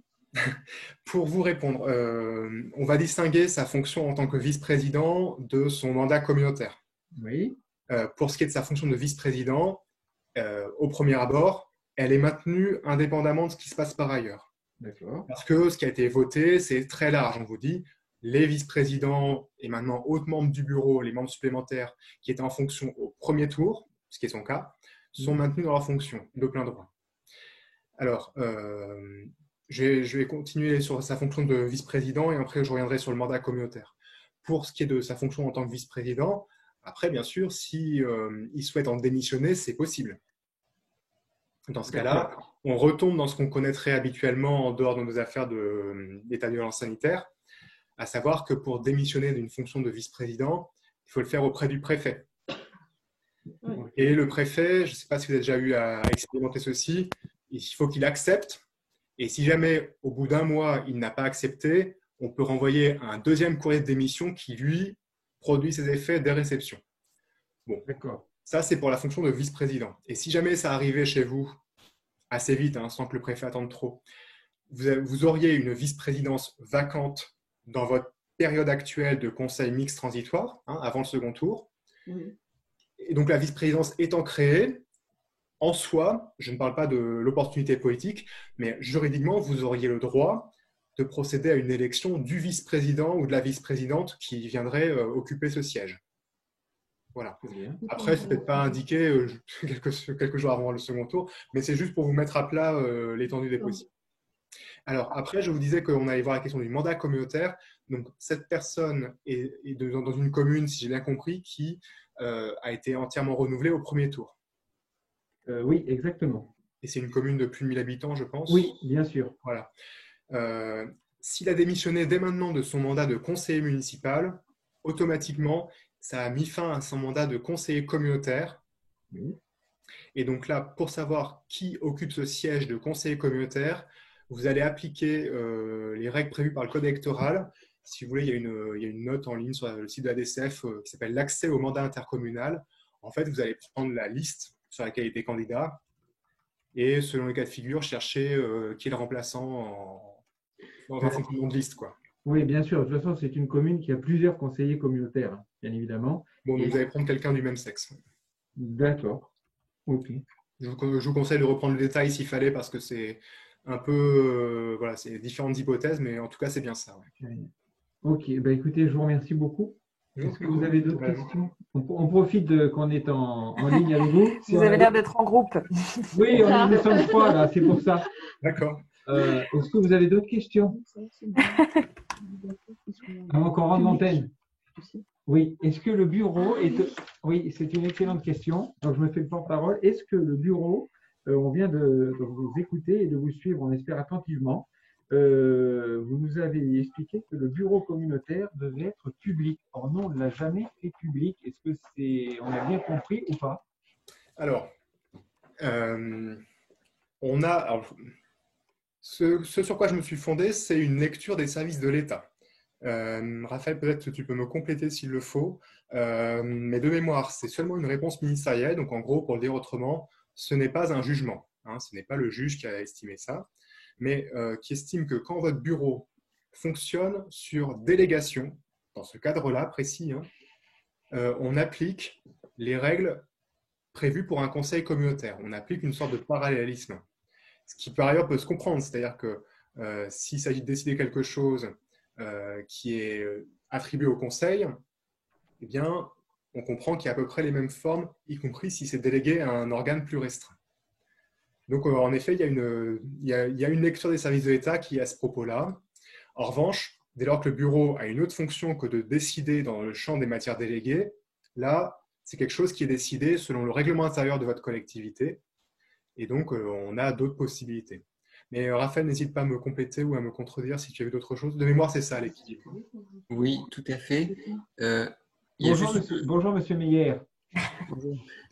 En fait, il y a juste eu un jugement du tribunal administratif, d'un tribunal administratif en 2019, qui a précisé que le bureau pouvait se réunir de manière non publique, même lorsqu'il avait des fonctions délibératives. Ça n'a jamais été confirmé à hauteur d'appel, donc c'est à prendre avec prudence. Et en effet, la solution la plus prudente serait peut-être de réunir le bureau quand il est réuni sous forme délibérative, avec possibilité que le public y ait accès.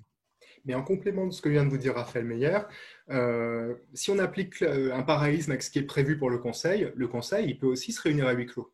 Oui, bien sûr, mais il faut qu'il y ait une demande de 3 conseillers communautaires au moins le jour du conseil, si vous voulez. Voilà. C'est un peu comme le principe municipal, ça ne change pas, c'est le parallélisme à peu près. Voilà. Ouais. Ok. Voilà, donc on en est là dans ces réflexions-là. Alors, attendez, j'ai une dernière question. Je suis assailli, vous voyez comme elles sont. Hein. Elles sont toutes les deux, je suis tout seul. Et après, forcément, c'est la faute des autres. On a ouvert une brèche, là. Qu'est-ce qu'il est bavard, hein, c'est terrible. Mais là, on met une question. Alors, peut-on adresser des convocations ou des notes, etc., aux mairies à la place des élus? C'est-à-dire qu'en fait, des élus municipaux. Vous savez, là, avec la nouvelle loi, on est obligé d'adresser les ordres du jour à tous les conseillers municipaux et on a vu que c'était impossible parce qu'on n'aura pas toutes les adresses mail immédiatement. Donc, est-ce que, au lieu d'aller rechercher toutes ces adresses mail de tous les conseillers municipaux de tous nos 33 communes pour nous, est-ce qu'il est possible qu'on adresse ça en mairie directement, charge après à la mairie de le diffuser auprès de ses conseillers municipaux?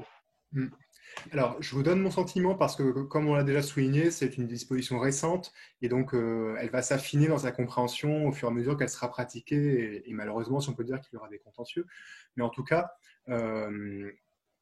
en soi, on vous demande que ce soit l'interco qui adresse une copie quand je reprends le texte. Et donc, si on comprend bien, la façon la plus sûre de remplir cette obligation, c'est que ce soit en direct avec le conseiller communautaire, comme ce que Mme Schramm de la Veille du Kaisersberg vous a expliqué dans leur choix qu'ils ont mis en place. Après, on peut un peu nuancer ce que je dis sur au moins deux choses. La première nuance, c'est celle que j'ai déjà soulevée, à savoir que dans l'immédiat, si d'un point de vue pratique, matériel, vous n'êtes pas en mesure d'avoir toutes les adresses mail, ce qui pourrait se comprendre, ça peut être une façon de dire je ne peux pas le faire, mais en passant par la mairie, quand même, je démontre que j'ai déployé tous les efforts possibles, alors qu'on est peu de temps après le renouvellement. Ça, c'est une première nuance. Et déjà, ça peut être, vous voyez, à court terme, ça peut être, je pense, quelque chose qui serait bien reçu. Ma deuxième nuance, on ne devrait jamais annoncer qu'il y a deux choses. Ma deuxième nuance, c'est que on n'est pas à l'abri, on peut être agréablement surpris par une lecture plus souple, disant que, étant donné la rédaction de la loi qui dispose que les conseillers municipaux sont destinataires d'une copie de la convocation, c'est une formulation qui est un peu large. Ils sont destinataires, mais on ne vous dit pas qui envoie directement. Donc, oui, c'est-à-dire, oui, d'accord. On fait une interprétation comme quoi, il y a un vide, on bouge ce vide en disant, ben, nous, on l'envoie aux communes et puis point barre. Voilà. Ça veut dire que du temporaire, du provisoire peut devenir une durée, quoi. Ça peut... Oui, alors si on prend exactement la première nuance, là, ce qui m'ennuie un petit peu, s'il fallait être strict, c'est que ce faisant, comme c'est quand même les affaires de l'intercommunalité qu'il s'agit de renseigner auprès des conseillers municipaux, on pourrait dire que c'est comme à vous de vous assurer que les communes, que les relais marchent bien. D'accord. Et ça, parfois, tout dépend de la situation, bien sûr. Voilà. Ok. Bon, ben, écoutez, je vous remercie en tout cas de votre patience. Pas de souci, monsieur. Qu'est-ce qu'il y a?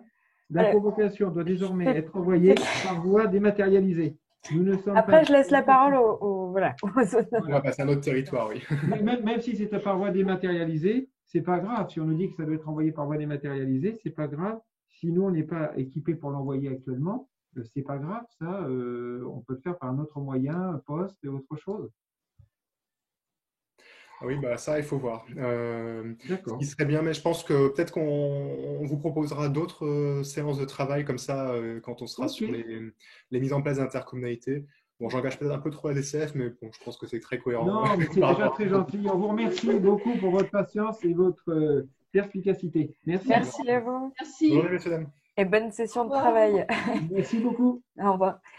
Alors, je vous propose, il est 17h, mais bon, on a encore pas mal de questions. Je crois qu'on va peut-être laisser Raphaël se concentrer sur les réponses écrites, sauf s'il me fait un signe de loin. En revanche, on a des questions à l'oral encore, donc je vous donne une dernière chance. Hélène Poli, peut-être qu'Hélène, on peut vous entendre. Non, je pense que le micro, effectivement, ne marche pas.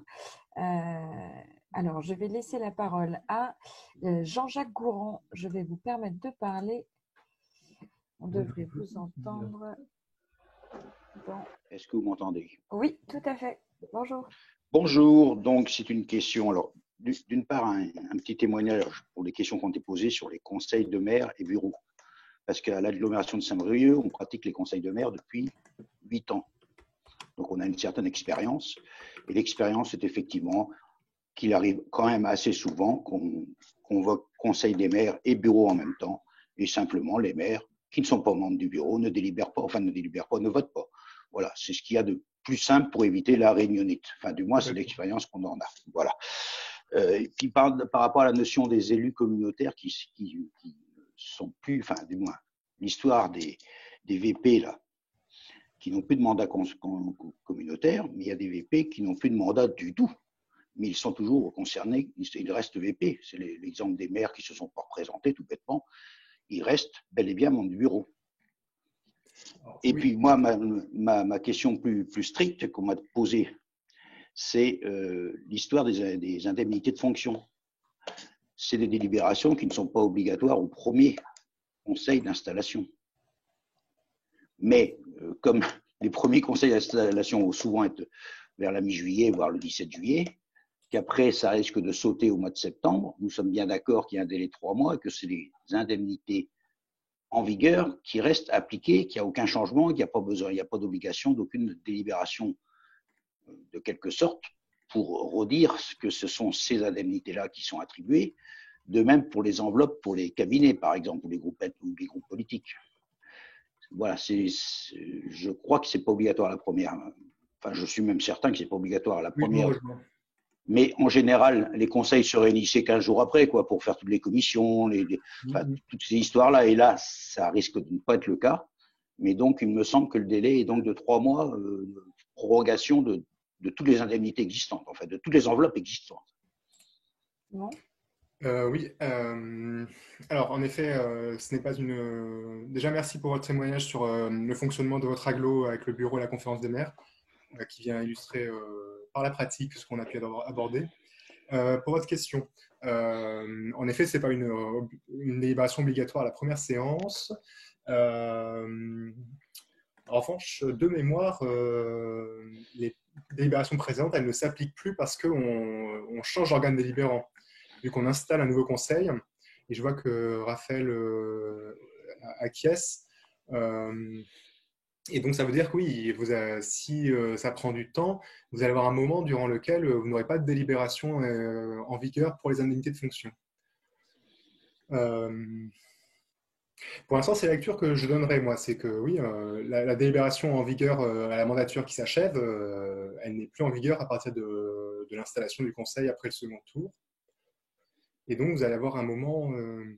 alors, donc, ça pourrait signifier que les élus, je parle des élus, hein, enfin de tous les élus d'ailleurs, depuis la base jusqu'à la présidence, se retrouvent sans indemnité jusqu'au vote de la délibération redonnant l'organisation des rémunérations, enfin des indemnités. De même, la question se pose aussi pour les membres des cabinets qui sont rémunérés sur une enveloppe. Là, on ne parle pas de leur rémunération personnelle, mais ils sont rémunérés sur une enveloppe. Et voilà, donc si l'enveloppe n'est pas votée, ils ne pourraient pas être non plus, alors là, pour leur coût, c'est leur salaire, ils ne pourraient pas percevoir de salaire. Oui,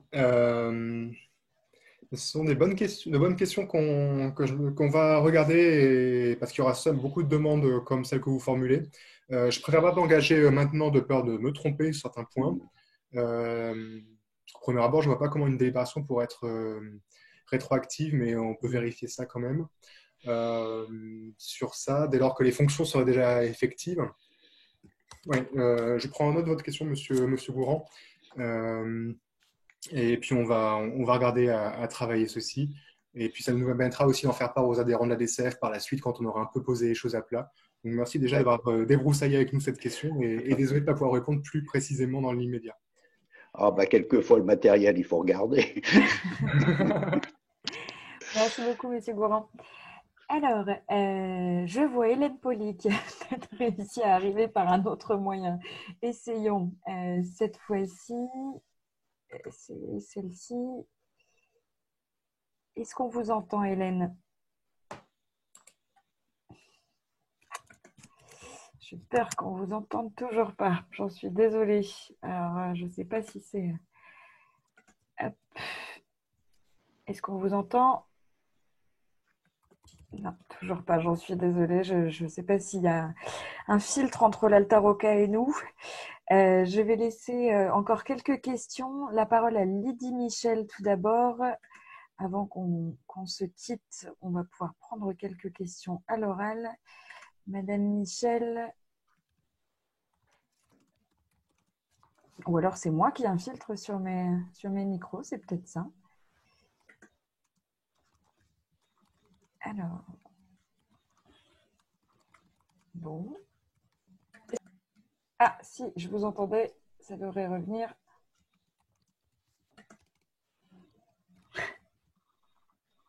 Voilà, on devrait vous entendre. Bonjour. Bonjour, Madame Michel. Oui, a priori, on a une manipulation à faire de notre côté aussi. D'accord, c'est bon à savoir. Voilà. Bonjour à tous. J'avais deux questions par rapport aux discussions qu'on a eues tout à l'heure. La première, par rapport à l'information aux conseillers municipaux. Est-il possible la communauté puisse créer des adresses mail au nom de domaine de la communauté à tous les conseillers municipaux? Est-ce que juridiquement, ça ne pose pas des problèmes? C'est ma première question. Et la deuxième, vous aviez dit, alors je ne sais pas dans celle-ci, mais c'est dans la précédente webconférence, que les délégations, les attributions que le Conseil confiait au président, le Conseil pouvait à tout moment délibérer dessus sur les attributions qu'ils avaient confiées. Or, moi, j'étais partie du principe que quand on confiait une attribution au président, le Conseil ne pouvait plus redélibérer dessus, sauf à revenir sur la délibération sur ses attributions. D'accord. Bonjour Lydie. Bonjour. Et bonjour Lamballe. Alors, sur la première question, ça permettrait, donc l'idée de créer des adresses mail que l'Interco en crée pour les conseillers, ça leur permettrait d'avoir un terminal, si on peut dire, une boîte de réception. Le point de vigilance, mais je réfléchis en même temps que je vous écoutais, c'est que ça serait un peu facile de créer l'adresse mail à tout le monde et puis en n'ayant aucune certitude qu'elle soit vraiment consultée par les élus. Vous voyez ce que je veux dire? Oui, je suis d'accord. Peut-être le point qu'il faudrait assurer. Parce qu'en soi, sinon, la solution, elle me semble correspondre. Hein. On vous dit qu'il s'agit d'une communication de façon électronique.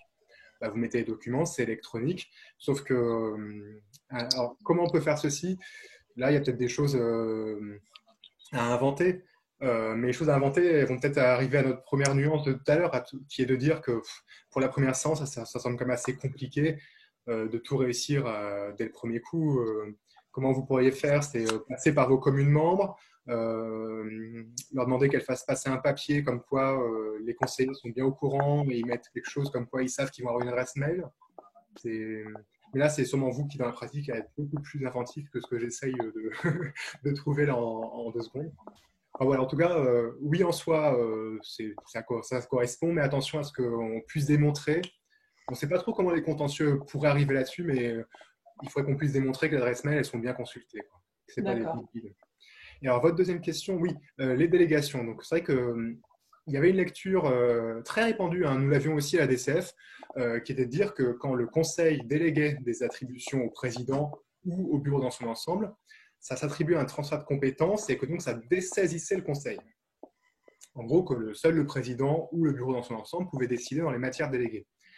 Mais les services de l'État et puis également le juge au niveau d'une cour administrative d'appel en sont venus à une lecture qui est cohérente. Alors, ce n'est pas ce qu'on connaissait, hein, mais qui est de dire que en fait, le fonctionnement du bureau, et donc le fonctionnement de l'Interco à ce niveau-là, il a été calqué sur ce qui existe au niveau des départements et des régions avec les commissions permanentes.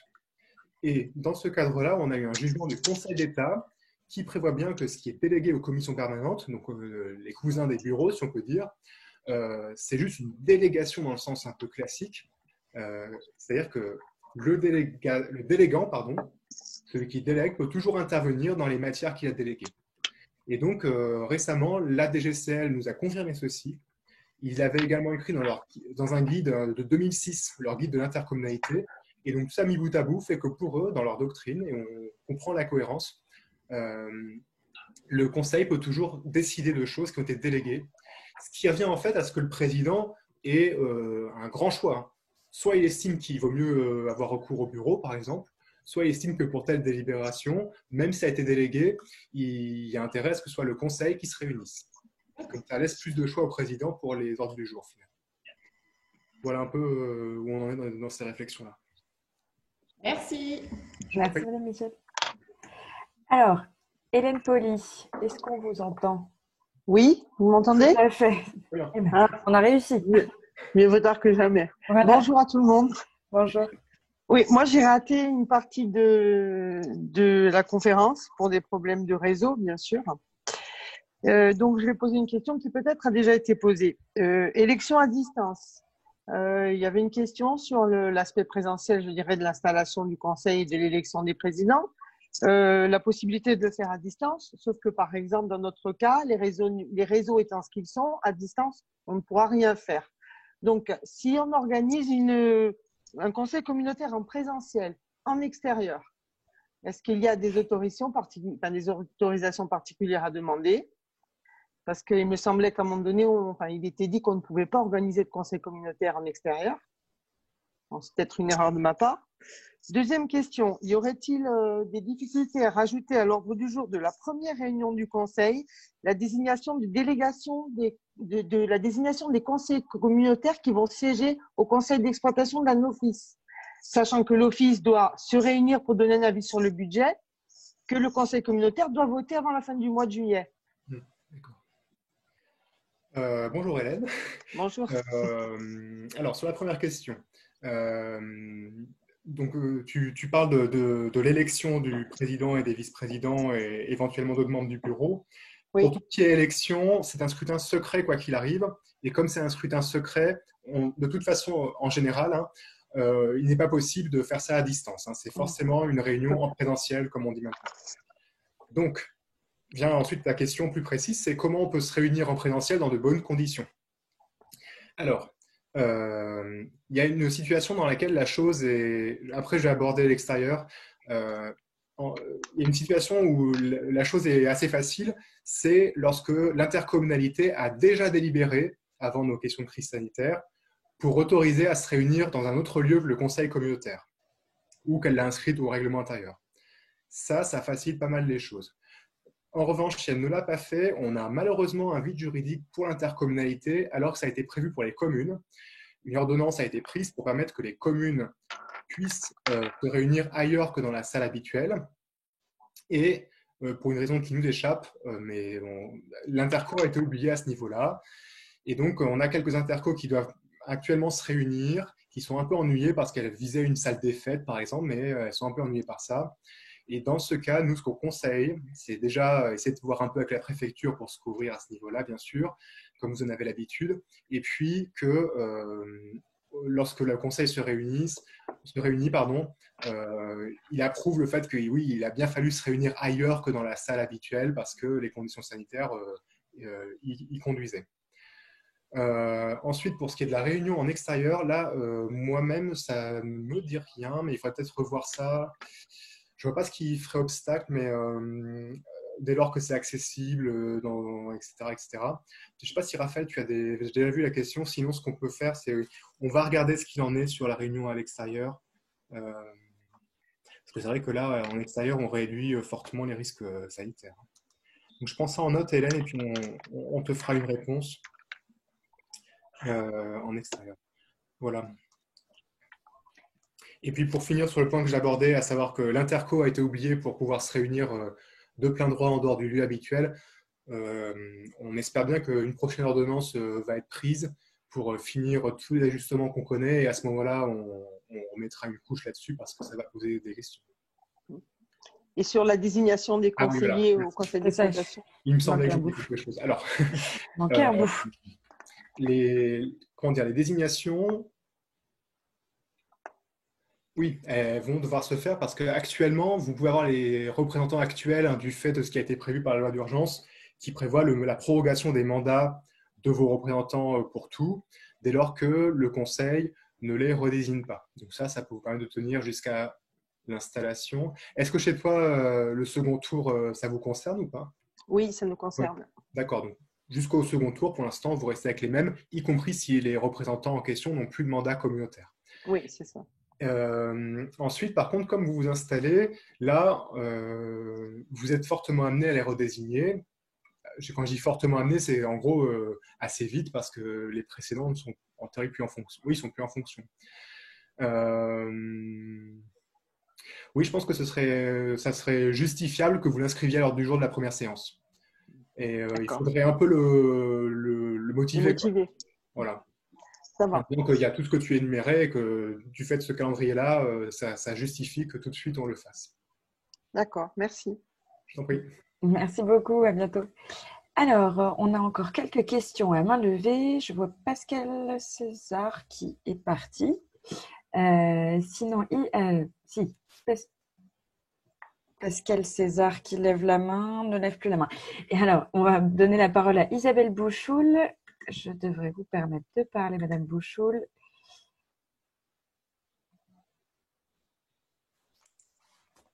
Alors, si vous ouvrez votre micro, peut-être… Vous m'entendez? Oui, on vous entend. Oui, alors j'avais une question sur la CAO. Alors, nous sommes un syndicat mixte ouvert avec des communautés mises des communautés soumises à un second tour. Et donc, je voulais savoir si après ce second tour, on pouvait convoquer la CAO sur la base de membres qui sont actuellement membres, qui seraient réunis au second tour, mais non encore désignés par le PCI pour siéger au sein de notre syndicat. D'accord. Alors, vous êtes un syndicat mixte ouvert, vous m'avez dit, hein? Oui, c'est ça. D'accord. Alors, les syndicats mixtes ouverts, vous devez bien le connaître dans la pratique des choses. Le Code général des collectivités locales et territoriales est beaucoup moins précis pour les syndicats mixtes fermés et le bloc local dans son ensemble. Pourquoi je dis ça? C'est parce que quand on est sur un syndicat ou syndicat mixte fermé, clairement, on nous dit que le mandat des délégués prend fin lorsque s'installe le conseil du syndicat mixte. Donc ça voulait dire… Ah oui, mais ça coupe de votre côté, je crois. Désolée, oui. Excusez-moi. On vous transférerait la réponse sinon. C'est mieux là, vous m'entendez ou pas? Oui, c'est bon. Alors, ce que je commençais à vous dire, c'est que au sein des syndicats mixtes ouverts, ce n'est pas précisé par la loi de savoir à quel moment prend fin le mandat de vos délégués qui viennent des communautés, des intercommunalités. Mais on peut appliquer un parallélisme des formes avec ce qu'on connaît pour les syndicats mixtes fermés. Donc, ce serait à la première séance du comité syndical suivant le second tour. Donc, si je dis ceci, ça veut dire que votre CAO, à mon sens, vous pouvez encore la réunir avant la première séance du comité syndical. Parce que, comme on est avant la fin de la mandature, du mandat de vos délégués, ils sont encore en fonction et donc la composition de la CAO n'est pas bouleversée. Néanmoins, ce que je vous invite, c'est, comme je disais, on fait partir une analyse sur les CAO dans la newsletter de demain et de bien regarder toutes les hypothèses parce que les CAO sont soumises à un principe de respect du pluralisme de l'organe délibérant, ce qui est quand même difficile à cerner et peut-être qu'on peut en échanger par la suite pour aller dans le détail de ceci. D'accord, donc effectivement, nous pourrions la réunir jusqu'en septembre au moment de l'installation du comité syndical dans la puisque nous, notre comité syndical, a priori, la première séance sera en septembre, compte tenu des différents délais des communautés communes. Donc, ça faudrait qu'on puisse, dans le respect de la représentation, ça concerne 2 membres qui sont potentiellement réunis.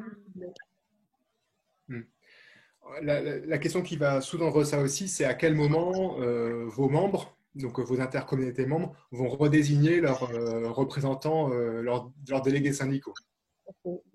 Voilà. Mais dans l'absolu, si les intercos en question veulent bien attendre un peu avant de le faire, les précédents délégués syndicaux restent à leur fonction tant qu'ils ne sont pas redésignés. Et donc, votre CAO n'est pas encore affecté par ceci. Voilà, donc, effectivement par les EPCI.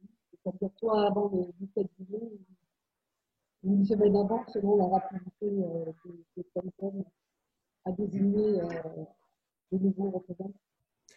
Et donc, pour résumer un peu, c'est peut-être un point qui justifierait que vous preniez la tâche des intercommunalités concernées pour en gros leur expliquer qu'il y a cet élément de calendrier pour vous et qu'elles ne se précipitent pas, entre guillemets, à redésigner leurs délégués au sein de votre comité syndical. D'accord. Voilà. Merci beaucoup, Madame Bouchoul. Au revoir. Au revoir. Alors, je ne suis pas sûre d'avoir encore, je ne pense pas avoir d'autres questions à l'oral. Éventuellement, si on en a une ou deux dernières, n'hésitez pas à lever la main, mais je pense qu'on va se rapprocher de la conclusion pour libérer notre pôle juridique qui a répondu pas mal. Alors, on n'a pas d'autres questions, a priori, non, c'est bon. Ce qu'on vous propose, c'est de vous envoyer bien sûr le replay vers cette présentation assez rapidement dès qu'il pourrait être mis en ligne. Également, de vous envoyer le support de Simon Moreau. Sachez que celui du 18 est déjà sur notre site internet, sur la page dédiée aux webconférences. Donc, je ne sais pas s'il y a beaucoup de différences avec celui d'aujourd'hui, Simon. Peut-être. Très peu, c'est les dates qui ont été précisées, puis on a précisé 2-3 choses sur les syndicats. Mais... Voilà, donc le support qui est en ligne tout en bas de la page dédiée aux webconférences sur la webconférence du 18 mai dernier peut déjà vous avancer beaucoup et puis on vous enverra celui mis à jour probablement en début de semaine prochaine. Voilà, je vous remercie. Merci Simon, merci Raphaël pour ta réponse rapide et dynamique aux questions écrites que j'ai vu que tu en avais eu beaucoup. Merci à tous également, merci de nous suivre. On voit que certains d'entre vous sont fréquemment présents parmi nos web rencontres et on est ravis de vous trouver à travers ce moyen-là, à défaut de vous trouver en vrai. Je vous donne rendez-vous pour la prochaine qui sera le 3 juin prochain au matin sur les dispositifs de soutien aux commerces locaux et puis le 9 juin au matin sur les plans de relance d'économie. Voilà, merci à tous. Merci à Au revoir, bonne fin de journée.